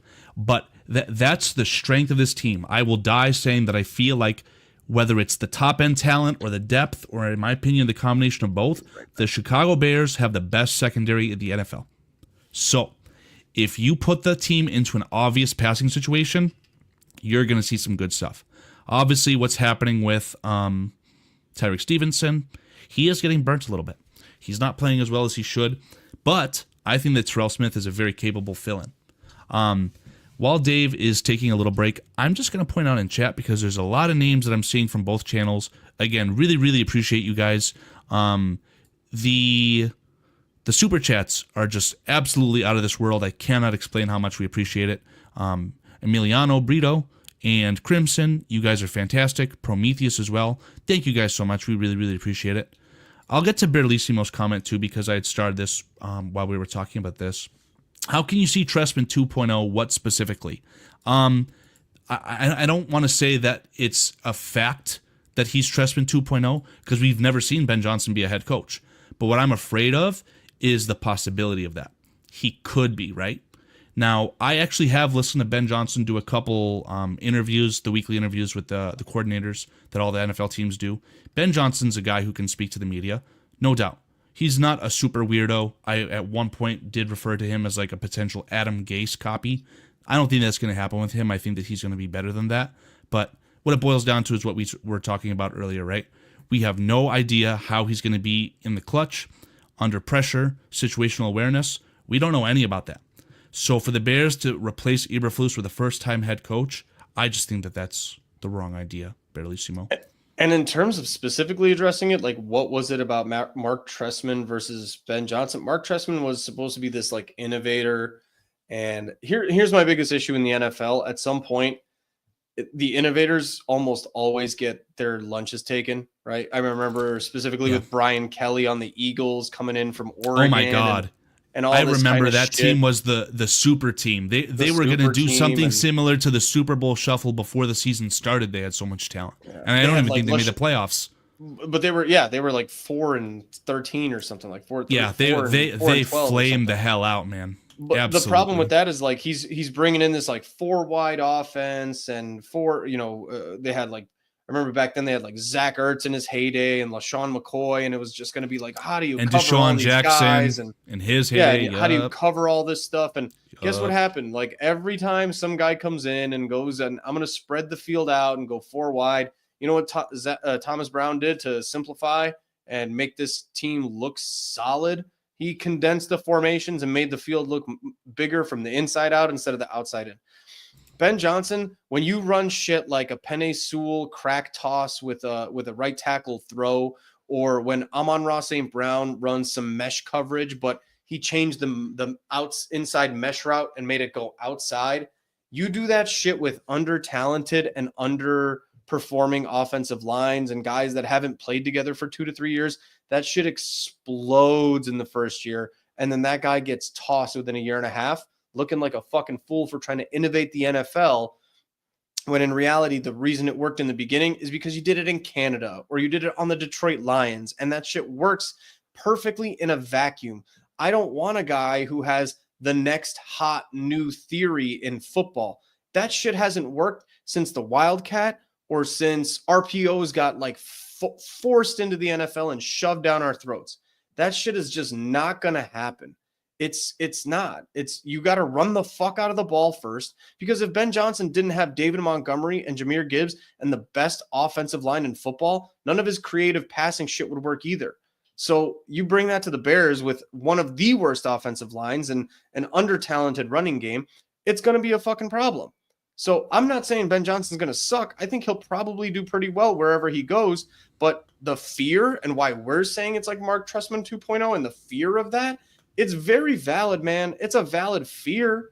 You can't dismiss the fear and just be like, Ben Johnson's for sure going to succeed because he did it in Detroit. He's doing it with the best offensive line and the best running game in all of goddamn football. Yeah, the first question for Ben Johnson, if you're interviewing him, would be how much of your success on offense is dictated by the quality of the offensive line? Because the Bears would have to do something crazy to get that level of offensive line in one season, right? Like, I don't think the Bears have a tackle as good as Penei Sewell. You'd have to give up God knows how much capital to get the interior offensive line that they have. It's just not possible. So to your favorite comment, right? Is Ben Johnson going to be able to come in and make chicken salad out of chicken shit with this Bears offensive line? I don't know. And they will have the assets to improve it. There's no doubt in my mind that out of the first 3 picks that the Chicago Bears have in this draft, 2 of those picks will absolutely be injected into the trenches. Whether that's 2 defensive linemen, 2 offensive linemen, or a combination of the 2, I don't know. But they will improve, in my opinion. But yeah, I am very, very leery of Mr. Ben Johnson. And Aaron Glenn was actually a guy who, in my opinion, may be more, impressive. Because he's making that Detroit Lions defense look really good with a lot less talent. And the way that he coaches, he does get a little bit fiery. He also has his moments where he's like sitting on the bench, kind of calming down, whatever the case is. If they did hire Aaron Glenn, I don't know if I'd be mad at it, but I believe Aaron Glenn would also be a first-time head coach, I believe. So the only advantage of that is you're basically hiring a younger Mike Vrabel, a guy who used to play in the NFL, a guy who's been experienced in the playing side and the coaching side, and he's kind of demonstrated it all from the very beginning. The thing that I'm here in terms of like preaching about the coaching staff is my first choices are pretty much off the table. Kevin Stefanski is my first choice. I need an offensive coordinator with head coaching experience and play calling experience, and somebody who can listen and talk to Caleb and hear him out and hear what he likes and hear what he doesn't like and just maximize the talent. I'm not necessarily like in the no first timers club because, and I think Paul has kind of given this example, is Kyle Shanahan was a first time head coach leaving Atlanta, right? I don't know the history on Ben Johnson and the Detroit Lions. Was he there from the very beginning with Dan Campbell, or was he? Are you familiar with that, Karl? I have no idea. I believe the point has been made in this show is that Ben Johnson was on the staff before he was the head. The coordinator, though. I think he was elevated after some, the rough start that Dan Campbell had to his tenure. The other part of that is like I don't know if the Detroit Lions are really, really, really good at keeping this hush hush. But I don't really hear the Detroit Lions talking about Ben Johnson as like, man, when Ben leaves, we're going to be fucked. Or, man, when Ben leaves, we're going to lose an amazing offensive coordinator and he's going to be an amazing head coach. I don't hear that talk. Maybe they just keep it in-house because they don't want him to leave.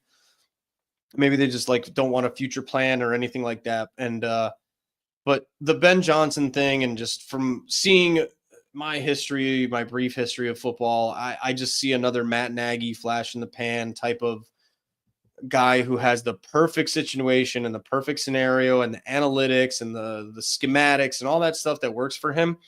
But will that translate to leading men and keeping a simple game plan? Maybe Ben Johnson is really, really smart and he'll see what he has on offense and go, you know what? My fancy shit will not work here. I've seen this before and maybe I need to simplify and maybe I'm good at taking a step back and understanding what I have and how to maximize it. Maybe, I don't know. But the odds of it working out are probably much smaller than they are higher. And that's why, going full circle, like a Thomas Brown experiment, to me, Thomas Brown needs to go minimum 4-1 for me to even entertain the idea of him being head coach. Minimum 4-1. I mean, 4-1, 5-0, man. And I don't even care if they go 5-0 and ruin their draft capital. But if they go 3-2 and you bring Thomas Brown back in next year, what are you bringing back? A 3-2 interim head coach? How is that scary to the next set of to the next year? My point with 3-2 was that obviously it's a winning record. One of those 3 wins would have to be against the Packers, which the McCaskies would really get a hard on for. They hate the Packers just like me. But then in combination with a winning record, you also really have to have Caleb Williams be the guy. And that's what I think is the most important thing, is making sure that Caleb Williams is set up for success next year and beyond. And if Thomas Brown and Caleb Williams, I have a feeling that I don't know if this is correct or if they will actually do it or if they should do it, but I'm under the feeling that the McCaskey family will ask Caleb Williams his thoughts. If they said, hey, we just got done interviewing these candidates, we also just, of course, got done interviewing Thomas Brown's, what are your thoughts of Thomas Brown being the head coach of this football team? And if Caleb Williams, in a safe environment, can go to bat and say, Thomas Brown is the guy who I want to take my career to the next level and to win football games for the Chicago Bears. I don't have a problem with them hiring Thomas Brown at that point. I do and I don't, because here's the problem with that. And the only reason I say that is you have to assume and hope and pray that Caleb Williams is confident enough at this point as a second-year quarterback to be like, no, I've seen enough in the NFL to know that this guy ain't it. And this guy who has been an offensive coordinator and coached under Sean McVay and has a great track record and he's said in the last few press conferences he has an aura about him. Like, you're asking a lot from a 23-year-old second-year quarterback to know the difference between a legitimate professional offensive coordinator who now needs to be his head coach. That's asking so much. I don't disagree with you in theory that the quarterback and the offensive coordinator and the head coach need to be like this. That's obvious, right? But to ask that of the quarterback to decide in his second year is different from asking not Peyton Manning or Tom Brady. Absolutely. Just his opinion. His opinion. Yeah. No, the opinion will matter, but at that point, you need to – it's doing one of two things. It's putting way too much power in Caleb Williams' hands, or it's putting way too much power that he hasn't necessarily demonstrated, that he's not earned. I think Caleb Williams has already earned enough say in the future and his future and what's going to go on here. But yeah, exactly. Like, I think Paulie is kind of saying – in jest, like, oh, so Caleb Williams is now your consultant, right? So who's your consultant now? Caleb Williams instead of oh my instead god, of it is kind of the same thing. Instead of Bill Polian, it's Caleb Williams. That's your consultant now, right? Like, we went from one end to the other extreme.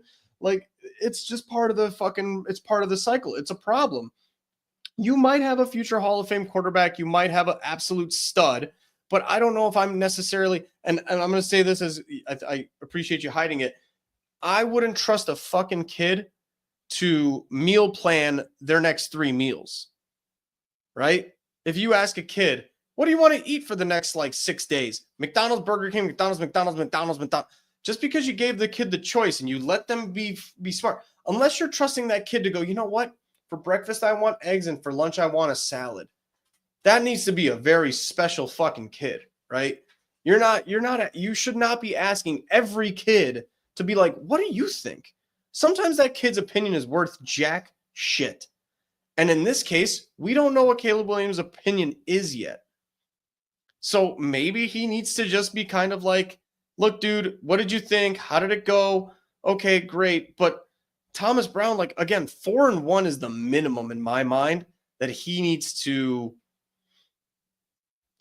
demonstrate to justify keeping this job, because otherwise, what are we doing? What about 3-2 again with stellar offensive performances? You lost a couple games because of the defense. I'm picturing 350 yards, 3 touchdowns per game. Stellar, right? We're talking about breaking rookie NFL maybe a 4 records. Touchdown game and a 1 touchdown game, but yeah, let's say it evens out to that. And not only just Caleb Williams, but the offense. DeAndre Swift sniffing 100+ total yards each game. Offense is just straight up humming.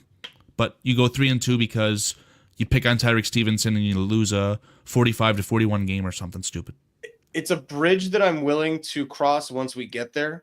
It's something that in my mind, unless I see it, I don't even want to entertain it. Because the other part of that problem is, and we've talked about this over the phone, I understand Thomas Brown has connections to LA and to Carolina and these Frank Reich staffs and these, he's probably better connected than Matt Eberflus ever was, because Matt Eberflus had 0 connections because that guy was not ever in the NFL, ingrained into the NFL. Thomas Brown has already earned more respect in NFL circles than Matt Eberflus ever has. My biggest issue is at that point. So now you keep Thomas Brown. Are we talking about, well, maybe we keep Chris Morgan because he's been here since you got here. And maybe we keep this guy. Maybe Eric Washington deserves a second chance because now we got to see what he looks like without Matt Eberflus. And then it turns into this same bullshit cycle that we keep talking about wanting to avoid. So unless Thomas Brown is 4-1, 5-0, we're talking about keeping some of Matt Eberflus' staff plus some of Ryan Poles' ingredients that Thomas Brown did not ask for and did not shop for. And then Thomas Brown is going from off a passing game coordinator to offensive coordinator to head coach. And now we're also asking him to shop for the groceries and tell us what he needs more of. It's just too much too fast, man. Like, this is a meteoric rise that, when has it ever worked for? I don't know if you've ever watched the show Arrested Development, but there's a great clip from that where Tobias is just going like, no, people delude themselves and convince each other that it might work. But it might work for us, right? For us. Yeah. But it might work for us. Yeah, like, I see that meme all the time on the Bears Twitter. Yeah. People delude themselves and tell themselves that these interim head coaches work, and then they can have these meteoric rises, and you can mix and match these stabs from prior times. But it might work for us. Yeah, right? I mean, it's not going to work, man. Yeah, I mean, they really have to knock your socks off. And to answer Jeremy Munoz's question, why would they get better on offense? He's still the same play caller. They are extremely talented. I will live and die on that point that they have extreme talent. I legitimately think that Rome Odunze is a number 1 wide receiver in the NFL. They're treating him like the 3rd wide receiver, which I hate. But I can't get mad at it because good old DJ Moore is starting to look like himself under Thomas Brown, which is fantastic. Hopefully he's not injured as I had previously thought. And Keenan Allen, man, he's busting out the moves. That touchdown against the Lions could have been his best ever route in the NFL. That was dirty. And it looked kind of clunky, kind of slow. But he's a really good player. I would love to have Keenan Allen back next year. I feel like that's a different discussion. I don't necessarily. I'm sorry. Go ahead. I was just going to say, Jamari Riddick and Daniel Jeffries, you guys in chat are asking or saying, please let Chris Morgan go. One of the points that Adam Johns released today in his kind of backstory on the Matt Eberflus firing was that the Bears actually lost 2 years of progress with Shane Waldron. That being the offensive line running game, the schemes that they were using, it was all thrown out. So the offensive line, when you have these clips of Tevin Jenkins solemnly saying, I'm just doing what I'm asked to do, things like that, I do think that a lot of the issues on the offensive overall were truly because of the play calling. They asked Caleb Williams to do too much. In comes Thomas Brown. You have more motions, help him identify man versus zone, things like that. Condensing the formations was huge. Yeah.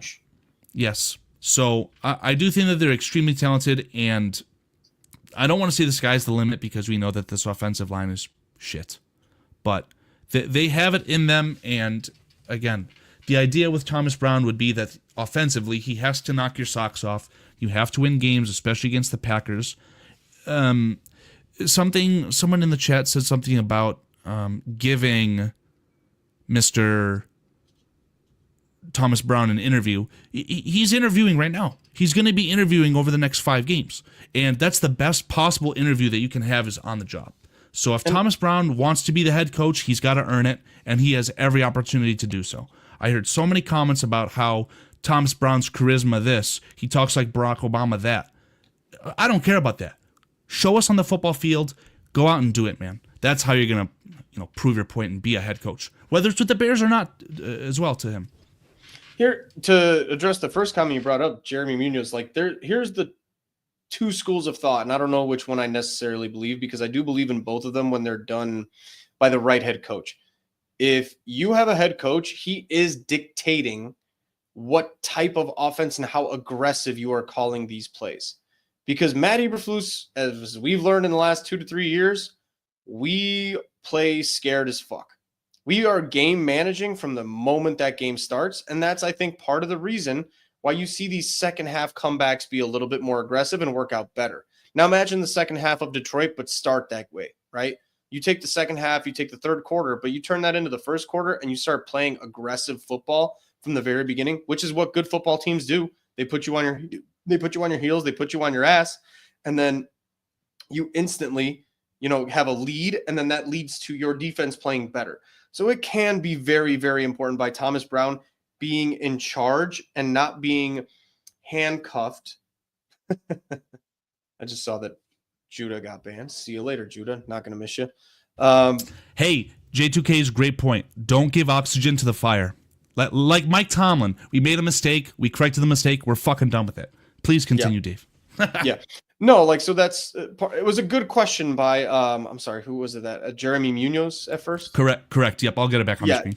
It's a great question. It really is. It's a very fair question. It's a question that deserves like actual conversation, because there are two schools of thought from that like type of thing. Your offensive, regardless of who your head coach is, it's still the same play caller. But if your head coach isn't saying like, hey, we need a less aggressive, we need to be in a 2-minute drive here, we need to be in a keep the ball type of situation where Matt Eberflus might be telling his offensive coordinator, hey, we're playing for 3 here on this 4-minute drive. We're playing for 3 here. And then Thomas Brown goes, fuck that shit. I'm trying to score once in 1 minute, get the ball right back and score twice before the half. You can see that. That's something that can be done with the attitude of an offensive-minded head coach, and the difference between the philosophies of your head coach versus your offensive coordinator. Your offensive coordinator might have his hands tied by the way that your head coach wants to call that game plan. Maybe more conservative, maybe more aggressive, maybe in the second half, because you know how Matt Eberflus goes is we got to go look at the tape. We got to go look at the tape at halftime. We're going to go analyze the tape, and we're going to review what we did wrong instead of adjusting on the fly, because Matt Eberflus won't let you adjust on the fly because he's an absolute paranoid loser who has no football IQ. And so maybe Thomas Brown is going like, I saw some shit last drive that we can take advantage of, and we're going to do it right now. It's not going to take me 12 plays to understand it. It's not going to take me 15 plays to make the adjustment. I'm going to do it in 3 because now I'm the head coach, and whether I fucking do it or not, who cares? It's all on me right now anyway. So that's the one school of thought is why that might work out. And to the other side of that, he's still the same play caller. And why would they get better on offense?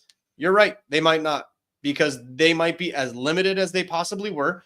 For all we know, Matt Eberflus gave Thomas Brown the handle the same way he gave Luke Getsy the handle, the same way he gave Shane Waldron the handle, and said, not my problem. I don't know what I'm doing.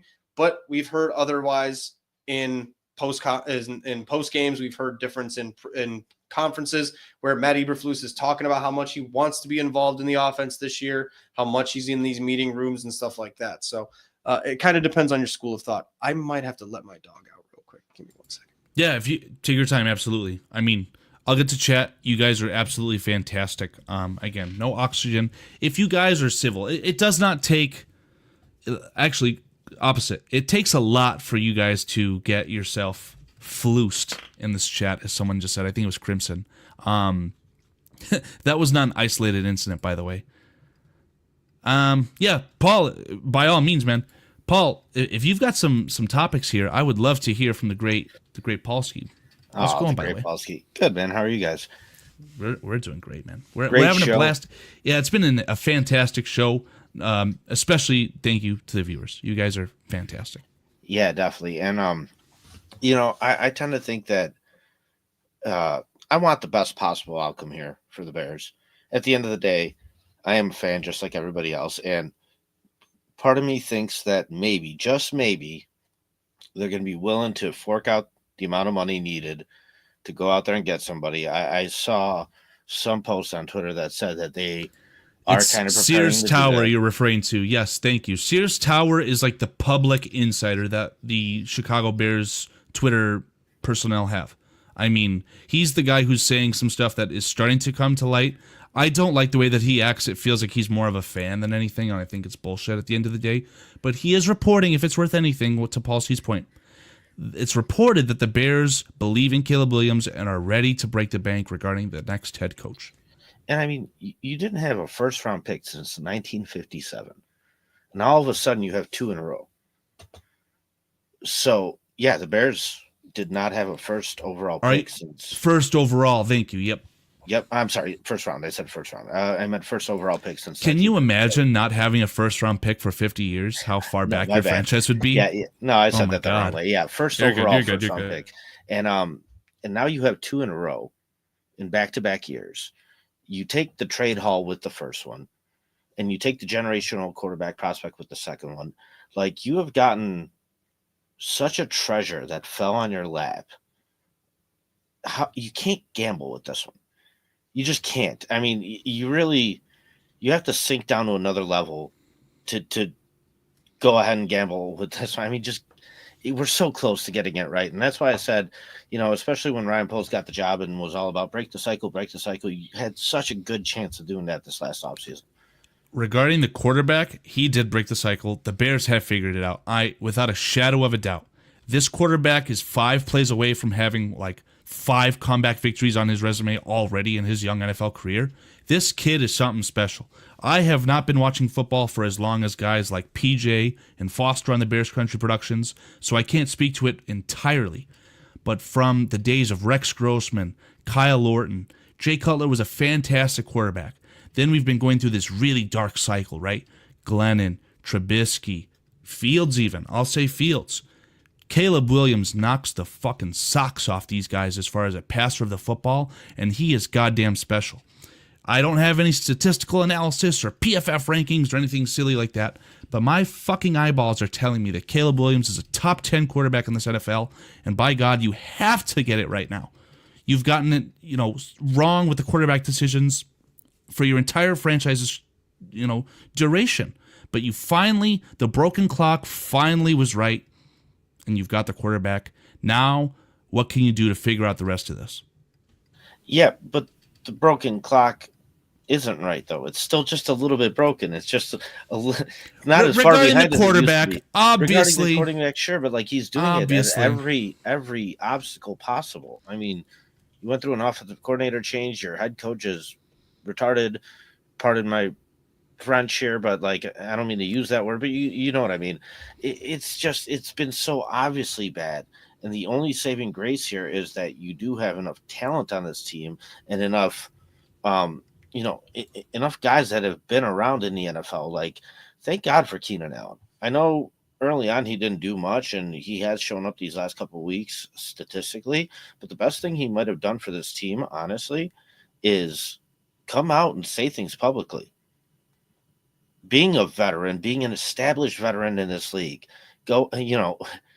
just going out there and getting that information out there, like this is how bad it is. I mean, it's not something that we're really used to, but I appreciate that truth and honesty from him. And I think that that's part of the reason that other players started to actually get pissed off and speak up and make a difference, because he kind of was the spearhead on that whole thing, and he doesn't care. He's not going to be here next year. So, I don't know about that, Paul. Yeah, I don't know if he wants to be here, Karl. But yeah, I see David's back. I think he had a public comment. Paul, if you want to fade into the background, by all means, we appreciate your input greatly. Thank you. That said, I believe Keenan Allen did release a public statement essentially saying that next year I will be playing for either the Chicago Bears or, I almost said the San Diego, but it's the Los Angeles Chargers. That's just how it is, man. A lot of us were able to predict that Keenan Allen would be a West Coast guy. We actually thought that it might be something like the 49ers, the Rams. Those teams are just not as... it sucks because the 49ers are a good team. I think I heard they've at one point had 10 Pro Bowlers out in one game. Just the way that they're dealing with these injuries is unheard of. I don't know. I would love Keenan Allen to be back. Dave, I don't know if you want to touch that topic. I was hoping to talk about Jeremy Munoz's comment again. That being let me I'll finish. I'll just to wrap up what Paul was bringing up, because I think it is very relevant just to kind of address that. Here's the thing that maybe, and I don't think so, because I said this to you earlier today. I give, in terms of credit being given on a scale of 1 to 100, 1 to 10, how much credit do the Bears deserve for firing Matt Eberflus in this situation? I give him a 1. I give him a 2, maybe. It was such an unsustainable, untenable situation. George McCaskey is not getting props for doing the right thing and firing Matt Eberflus, right? People are saying, oh, well, it's the first time they did it. They're changing the way they do things. They're changing the way they think about things. They're changing. I'll believe it when I see it, right? And so to that point of like the Sears Tower Twitter account saying like, hey, but I've heard that they're willing to shell out. I'll believe it when I see it. I'll believe that the McCaskies will take a guy who comes into their interview room and tells them that they've been doing shit wrong for 25 years and they need to fuck off into the side and let me handle things the way I want to, like a Mike Vrabel, like God forbid a Bill Belichick. That might be the overcorrection of the century, right? Is like George just going like, well, you know what? You're right. I don't know what I'm doing. Let me hire Bill Belichick because he's won 6. And by now he might be more senile than George at this point. So, no, I mean, maybe he's having the Joe Biden treatment where he's getting IVs before he talks, but I haven't seen it recently. But Bill Belichick is having the time of his life on, I believe it's, I don't know if it's called the NFL Today or whatever show he's doing with like Ocho Cinco. He's having the time of his life and he's damn good at it. Even when I see him on, holy smokes, the Pat McAfee show, like he's good. Like, if he can get the IV drips that he may or may not be having before coaching, I mean, he would probably be a good coach. No lies there. No, the problem I'd have with Bill Belichick, part of that example. Bill Belichick, in my opinion, would also require full control of the football operations, essentially negating Ryan Poles. And I do think that the McCaskey family and the Bears organization believes in Ryan Poles, and I don't know if they'd be willing to kick him to the can for the Bill Belichick experiment. Here's my issue with that statement, and I'll wrap this up quickly just so we can get on to the last question. And if they truly believed in Ryan Poles, they wouldn't have interfered in him firing him during the Patriots week, which is the report, right? So it's a contradictory statement where if they believe in him, then they actually give him the fucking choice to do his job without oversight. And that is the problem I will always have with George. George is 68 going on 86, going on fucking ancient, stupid tits. He's probably still sucking on mom's tit. Like, I don't want to hear a goddamn thing. I gotta document that as well, man. I go for it. I mean, whatever. I hate George McCaskey more than many people. If they truly believe in Ryan Poles, then they need to stop it. They need to stop interfering. And this is the thing, I believe in humanity and in just people's psychology, basic stuff. People tend to overcorrect. Well, I've been eating like shit for Thanksgiving, so now I'm going to go on a starvation diet next week, right? Like, that's just the tendency that people do, right? Instead of being mediocrely sound and just kind of like nice in the middle that you should be and balancing your shit all the way through. The problem with what I think the McCaskeys do, and if the report is correct that they're willing to shell out the money, they're going to shell it out to a guy like Ben Johnson who maybe doesn't necessarily know what he's talking about yet, right? Because Ben Johnson can't possibly know what he's talking about yet. He can't. He hasn't done it yet, right? So their overcorrection is going to be doing something like that, saying like, hey, we're going to pay him. We're going to pay Ben Johnson all the money because he's an expert. And then in 2 years in, he's going to clearly not know shit. They're going to be tied to a $20 million a year head coach, and we're going to be tied to him for 5 years because they gave him the largest coaching contract in history, right? So for that Sears Tower report of maybe they're ready to spend money, maybe they are. Maybe that's right. But the thing they need to be doing is taking more steps back, leaving Ryan Poles and somebody like Mike Vrabel, Kevin Stefanski. I'm struggling to think of the names that I can think of right now of guys that are qualified and ready to be stepping in and changing the culture and changing the way that they do things and stop doing things the way that they used to do and telling George to fuck off. Anytime George steps into the locker room, tell him to get the fuck out because you don't know what you're talking about. You don't know what you're doing. Stop hiring people that you think know what they're doing and actually hire somebody who actually knows what they're doing in the modern NFL. And that's the oxymoronic nature of George McCaskey at this point. I don't know what I'm doing, so I'm going to hire somebody that knows what they're doing. And then they keep hiring their buddies and the guys who share the same agents. And they're going to hire a guy like Lincoln Riley who has the same agents as Ryan Poles and as Matt Eberflus, and it's a guy that I've worked with in the past, and he has football knowledge and all this bullshit, but they're just not going to do it the right way. And that's the issue I have. So to counteract your last point regarding the agents, Greg Gabriel is a lightning rod. If you follow him on Twitter, he is very opinionated, very aggressive. Yeah, I don't know what to think about Greg. Fringe toxic, but I do enjoy listening to him on the Barroom Network. What Greg had said, and he would have a lot more valuable input on this than I would.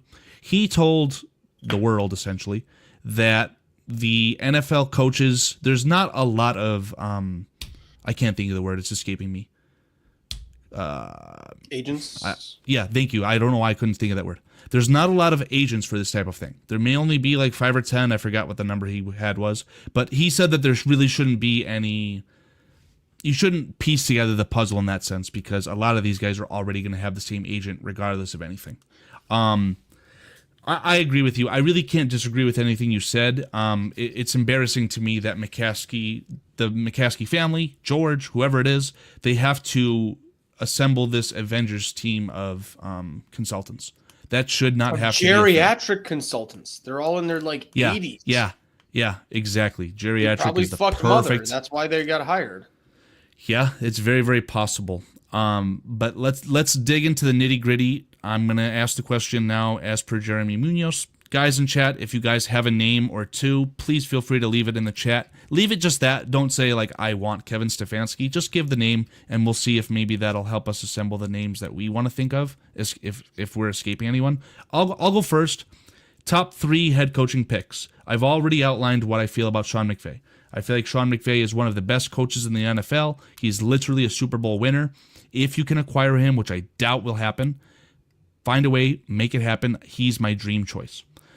I don't know if this is second, but there's something to me about Thomas Brown that I actually like. I think that, again, it's going to have to take a series of events for it to get to this point. But if Thomas Brown is able to go 3-2, 4-1, and Caleb Williams lights the world on fire, I would be happy with Thomas Brown at that point. So he would be in my top 3. Second, it's a hard choice for me to narrow down with all the names. Obviously, your Kyle Shanahan would be fantastic. I would also love him. I'm also going to lump Kyle Shanahan in with McVay. Honestly, at that point, like if you can acquire either of those guys, those are my unrealistic options. Just to interrupt you and combine, your Sean McVay is my Kyle Shanahan. So I think that becomes our one where I agree. It's a Kyle Shanahan, Sean McVay, number 1, unrealistic. If we can somehow get it done, if the McCaskies are ready to write blank checks and Kyle Shanahan has a fucking mutual parting of ways with the 49ers, then that is what needs to happen. So yeah, I'm with you. Let's put that at 1. Or Kyle Shanahan. I love that. McVay. I love that. Obviously, Scottish Bear, I'm not going to put your comment on screen because I don't want to wipe out Jeremy Munoz, but he says Jim Harbaugh. Last year, absolutely. I feel like I have zero justification. At the beginning of this podcast, I talked about the University of Michigan for like 15 straight minutes. If he was to somehow be the head coach of the Chicago Bears now, I may be dead. My heart may have stopped due to pure happiness. No questions asked there. Other names that are coming through in the chat, I'm seeing guys like Joe Brady. What's the other name that I saw? Mike Glenn. Liam Cohen. Yeah, Liam Cohen, thank you. Like these offensive coordinators who are having success with talented offenses, I'm not too bothered by it. You're telling me that the Baltimore Ravens offensive coordinator should be a head coach because Lamar Jackson, a.k.a. the modern-day version of Peyton Manning, is having success in the regular season thanks to the lucky signing of Derrick Henry? I'm not buying it, man. He can prove me wrong. That's fine. I think in my top 3, McVay, Thomas Brown are 1 and 3. Number 2, I'll take Mike Vrabel. I've talked myself. Let's make our second a realistic one. Yeah. And Mike Vrabel is more than realistic. He's literally available.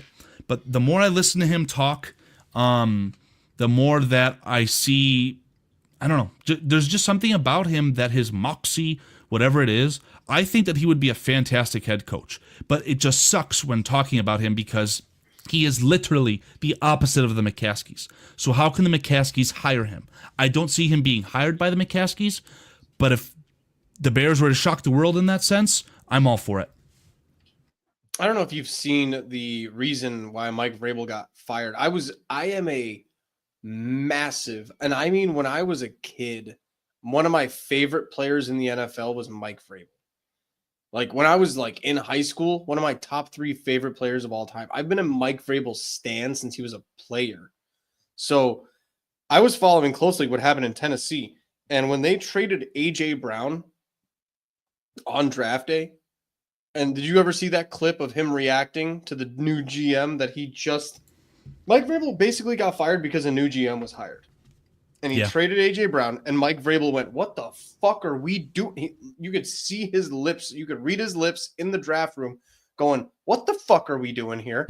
We're trading A.J. Brown for a first-round receiver that we hope becomes A.J. Brown. It's the Family Guy clip where he goes, I could have a boat or I could have a mystery box. And in that mystery box could even be a boat. And like, so yeah, I already have A.J. Brown, and I'm hoping in my mystery box is A.J. Brown. And so, yeah, no, I'm A Mike Vrabel, Thomas Brown, Scottish Bear. Yes, dude. Scottish Bear. Yes. That is my almost borderline that's dream the problem, scenario. though. Now, I don't know if Mike Vrabel and Thomas Brown have any crossover, but like, can Thomas Brown be the interim head coach and then be knocked down for someone who is completely separate? I've thought about this for a day or two, and I'm going to tell you maybe. Maybe. Right? That's not a very concise thought. Here's the issue with Thomas Brown becoming or staying as offensive coordinator here. Mm-hmm. He has been in 3 teams in 3 years. This is the fact for Thomas Brown. He has been with L.A., Carolina, Chicago. For Thomas Brown, let's say he fizzles a little bit in these last 4 games, but does enough, right, to not look incompetent. Like you said, we're talking about these last 5 games as this audition. If Thomas Brown makes his offense look better, or Caleb look better, or Caleb is, a fan of what Thomas Brown can do for him as a OC, then bringing in Mike Vrabel and potentially replacing Thomas Brown down the line is something that I wouldn't be totally against, right? Because then we are still back in this defensive coach cycle, and maybe not the offensive coach, but the offensive coaching head coach prospects right now, to me, are all huge risks. My dream for a while, and Paul's the realistic one has been like absolutely the realistic one. If you're not comfortable with Ben Johnson, as I'm not comfortable with Ben Johnson, I can't be comfortable with Joe Brady. I cannot be comfortable with Ted Monken. Liam Cohen. I can't be comfortable with Liam Cohen. Like, yeah. I can't. If those are my hesitations, no, Mike McCarthy. No. Wait. We need to fluce Christian Chavez right now. He's getting the treatment. If you bring up Mike McCarthy one more time as a realistic, no, you're getting banned. No, yeah, I'm not serious, Christian, but dude, if you bring up Mike McCarthy one more time, I will ban you. That would be a devastator for me, because I keep preaching Caleb Williams, how great he is. Mike McCarthy could ruin that. Once a Packer, always a Packer. I don't believe in it. It'd be His success with the Cowboys is very clearly attributed to how well Dan Quinn was able to have the Cowboys defense play. And Christian, thank you for taking the uber talent they were able to bring in with the draft. I mean, they hit a home run with Lamb and their quarterback, who maybe a lot of people don't think he's that good. For what he was, the draft pick-wise, that was another slam dunk pick. So I don't think Mike McCarthy does anything to elevate the Bears whatsoever. It feels like a very McCaskey hire, if I'm being honest. Terrifying. That's terrifying. But no, so my second choice, we're rounding out this list. If you're taking Mike Vrabel, I'm with you. That would have been my second choice too. I'm struggling to think of a second one. I need a football guy is what I need. I need to see a team that is. There's no other football guys available because they're all being kept by their teams, if that makes sense. Absolutely. Right? So Kevin Stefanski, I think, is the guy that you're struggling for right now. Kevin Stefanski was the guy who you've been talking about for a while, and it sounds like he's going to be retained. Yeah, it sounds. That was my dream hire, because Kevin Stefanski, I just thought with how bad Browns ended up looking this year, he was definitely on the chopping block. But at least the Browns are smart enough to know to retain a 2-time coach of the year when they see one and when they have one. So good for the Browns. But man, that would have been an absolute target for me. The other part of that is, I don't know how much you feel about giving guys a second chance as a head coach. I'm not all for it. But guys like Steve Spagnuolo or I thought you were about to say Matt Nagy. Oh my God. No, fuck no. Get the fuck out of here. Oh my God. No, guys like Steve Spagnuolo or I don't know, man. Those are my second choices, but even then, they're not Mike Vrabel's. I don't want that. No. I'm not a fan of Bieniemy either. A lot of the chat is bringing up John Gruden. Is John Gruden a name that you're even considering in the slightest? I did for a hot minute, and then I just realized how much of a joke that would be. Yeah, I mean, the problem with him, I think, is that outside of some outliers, his track record as far as like your offensive finishes at the end of a season is always in the bottom third. So no, also just like guys, like let's be honest, like I love Barstool. I love that he's hilarious with Barstool, and he's an entertaining personality. Guilty taking him away from Barstool at that point. He's entertaining, he is fantastic there. He's entertaining as fuck with Barstool, but a guy who's just been out of the NFL, that almost feels like another Brian Kelly coaching hire, where it's just like this is a guy who was away from actual pro football for long enough to the point where he might have forgotten what it's like to be a pro football coach. And he might need to be an offensive coordinator for a few years before you actually bring him back in as a head coach. So my second choice, like it's such a short list because of the guys that haven't been fired yet, or the guys that haven't really moved on or been switched up yet. I think me and Karl agree completely. It's a Shanahan McVay 1. We have a completely lockstep number 2, and that's Mike Vrabel. And then my number 3, I have a feeling that Karl and I are going to agree, depending on what happens at the end of the year. My number 3 choice is going to be somebody like Thomas Brown, because at that point, like, I think Karl, we didn't even talk about this. I hate how much lockstep we are, because I'd like to have a little bit more argument about this, but it's our Sean McVay, Kyle Shanahan number 1, like kind of, it's what Jim Harbaugh would have been last year as our number 1. The fact that they didn't do it is an insult to the franchise moving forward for the next 10 years. Number 2 is Mike Vrabel. And then number 3 for me right now is Thomas Brown. That's my number 3. Yeah, and I think that this conversation has to be a to be continued slapped on it. A, because I do have to pick up my girlfriend. B, we don't know what candidates are truly available. I think that it's going to be a prime time to revisit this conversation, like on, is it Black Monday? The Monday after the Super Bowl? Or the end of the regular season? I would argue 3 games into Thomas Brown's tenure. But what I'm saying is, once the season is finalized, then there's going to be some more firings, and we're going to have a really good picture of what is truly available. And that includes guys who are saying, you know what, this is not working out. Kyle Shanahan, this is not working out. I need to leave. Sean McVay, what the fuck? Matt Stafford's retiring. Cooper Kupp's requesting a trade. I got to get the hell out of here. We will know much better towards the end of the season. I think that's going to be the prime time to talk about it, because right now it's a lot of speculation, and that sucks. Dave, like I said, I unfortunately have to go, and it sucks because this is such a lively chat. It's absolutely fucking phenomenal. You, this guy right here, you, the guy watching, you guys are fucking fantastic. You as well, Dave. Had a fantastic show today. I'm hoping, I'm going to give credit to Antmas. I know Antmas is a big fan of the BearskiFilm channel as well. Antmas is the guy who really pushed for the Thy and Smy channel to be going live on Saturday nights, and that's going to continue. Guys, if you enjoyed the episode, please consider subscribing to any of the channels. Again, we're simulcasting on Thy and Smy, BearskiFilm, and Bears Country Productions. For those of you in the Bears Country Production chat, I am going to, this is as per Dan Shortino, a.k.a. If the Scroty Fits. He has given me permission to make the live stream private so that it funnels the traffic into the Thy and Smy channel. Obviously, if you guys are a fan of the BearskiFilm channel, you guys will be able to come back, listen to this, all that good stuff.